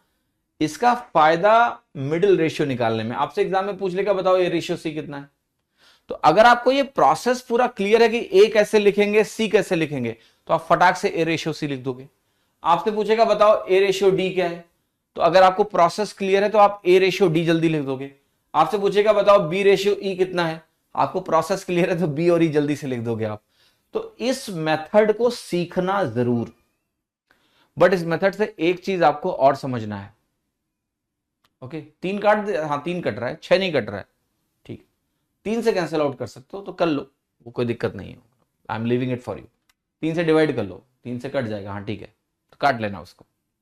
तो मैं आपको ये समझाने की कोशिश कर रहा हूं कि ये लगेगा मेथड कब। पहले तो आपको समझना है कि ए बी में एंड कर रहा है तो बी यहां हो, सी में एंड कर रहा है सी यहां हो, डी में एंड कर रहा है डी यहां हो। इस तरह से क्रॉस रिलेशनशिप जब बनेगी तब ये मेथड लगाते हैं, और ये मेथड बहुत कमाल का है, बहुत ही कमाल का मेथड है ये। 3 से कौन काट रहा है वैसे? ये कहां कट रहा है 3 से? कुछ भी बोल देते तो तुम्हारी बात मान ले तो कुछ भी करवा दो तुम लोग। ये कट रहा है 3 से? मुझे लगा शायद छूट गया होगा भाई, तुम लोग सही बोल रहे हो, 3 से कट रहा है तो कट रहा होगा। Okay, alright, this is not a trick, again I am explaining you. अगर आप ट्रिक बोलोगे तो मैं मजबूर हो जाऊंगा, मैं इसका प्रूफ दे दूंगा आपको अभी। ठीक है, मैं समझा रहा हूं ये है क्या, ट्राई टू अंडरस्टैंड दिस। जो ये प्रोसेस है, पहला मैंने आपको दिखाया, मैंने यहां आपको प्रूफ भी दिया कि बेसिकली हम इनके मल्टीप्लायर्स को सेम कर रहे हैं, उसका ये विजुअल तरीका है। ठीक है, जो मल्टीप्लायर सेम कर रहे हैं उसका विजुअल तरीका ये भी है कि इसको इससे मल्टीप्लाई कर लो, इसको इसको मल्टीप्लाई कर लो, इसको इससे मल्टीप्लाई कर लो।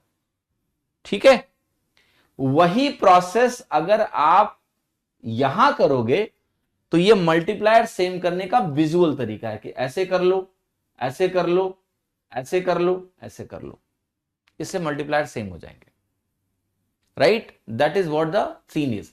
यहां हम क्या कर रहे हैं, इस विजुअल प्रोसेस से मल्टीप्लायर सेम कर रहे हैं और कुछ नहीं कर रहे हैं। ठीक है, तो उसको करके देखने की जरूरत नहीं है, आप इतनी मेरी बात मान लो। ठीक है, कि ये मल्टीप्लायर सेम करने का प्रोसेस है, दैट्स इट। तो ये विजुअल अंडरस्टैंडिंग है, विजुअल वे ऑफ, जैसे एलिगेशन है, एलिगेशन क्या है? एलिगेशन एक फॉर्मूला है, AWT minus A1 upon A2 minus AWT। ये वेटेड एवरेज से फॉर्मूला निकल के आता है।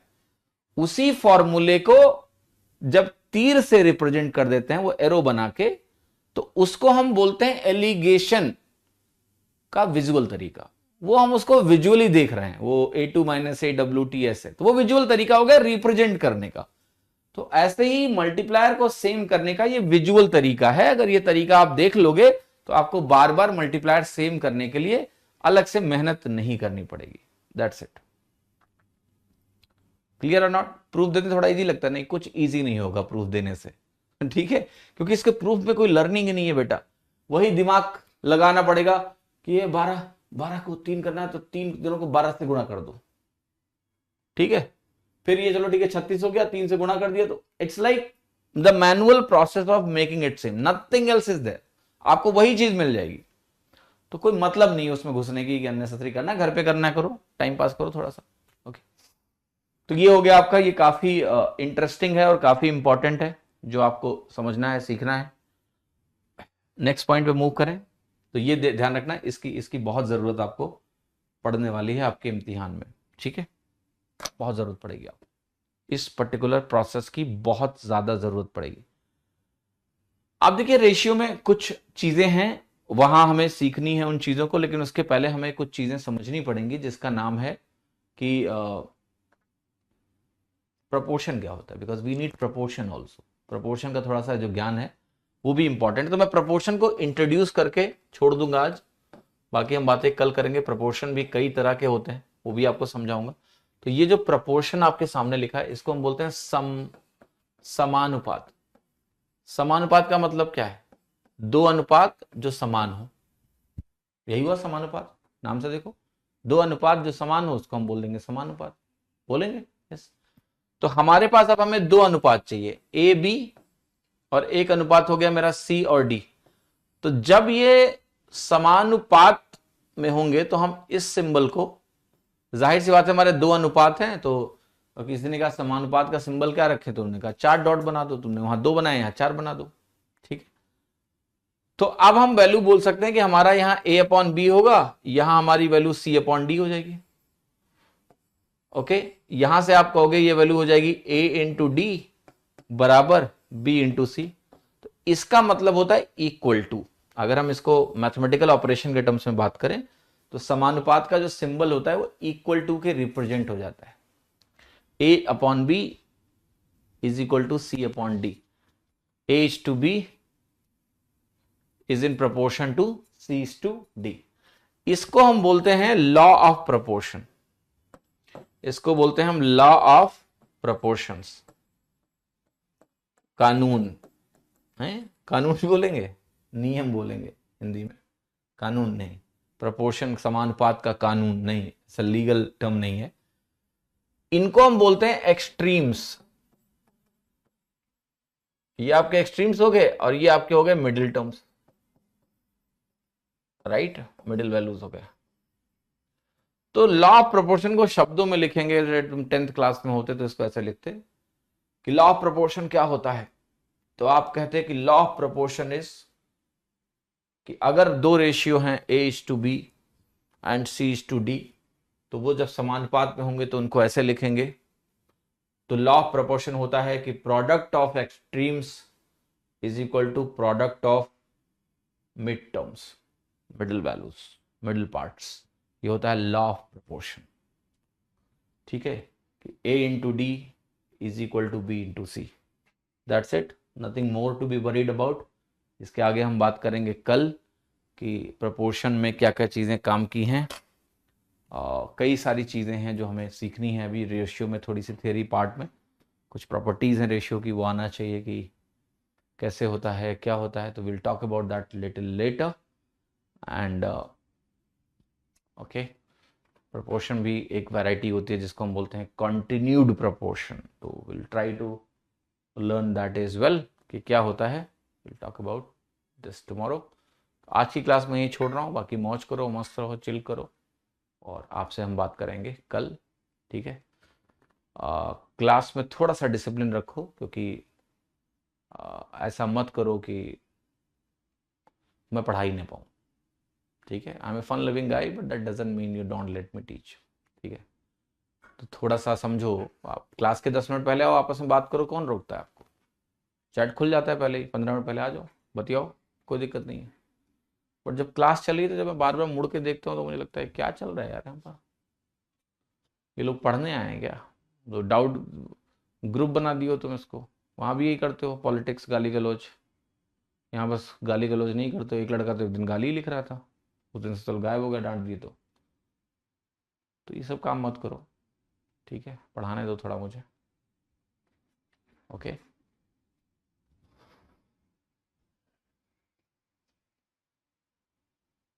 ठीक है, चलिए कल मिलते हैं और कल इस डिस्कशन को आगे बढ़ाएंगे। अपना ख्याल रखिए, स्वस्थ रहिए, मस्त रहिए, मौज करिए। Bye bye, take care, thank you.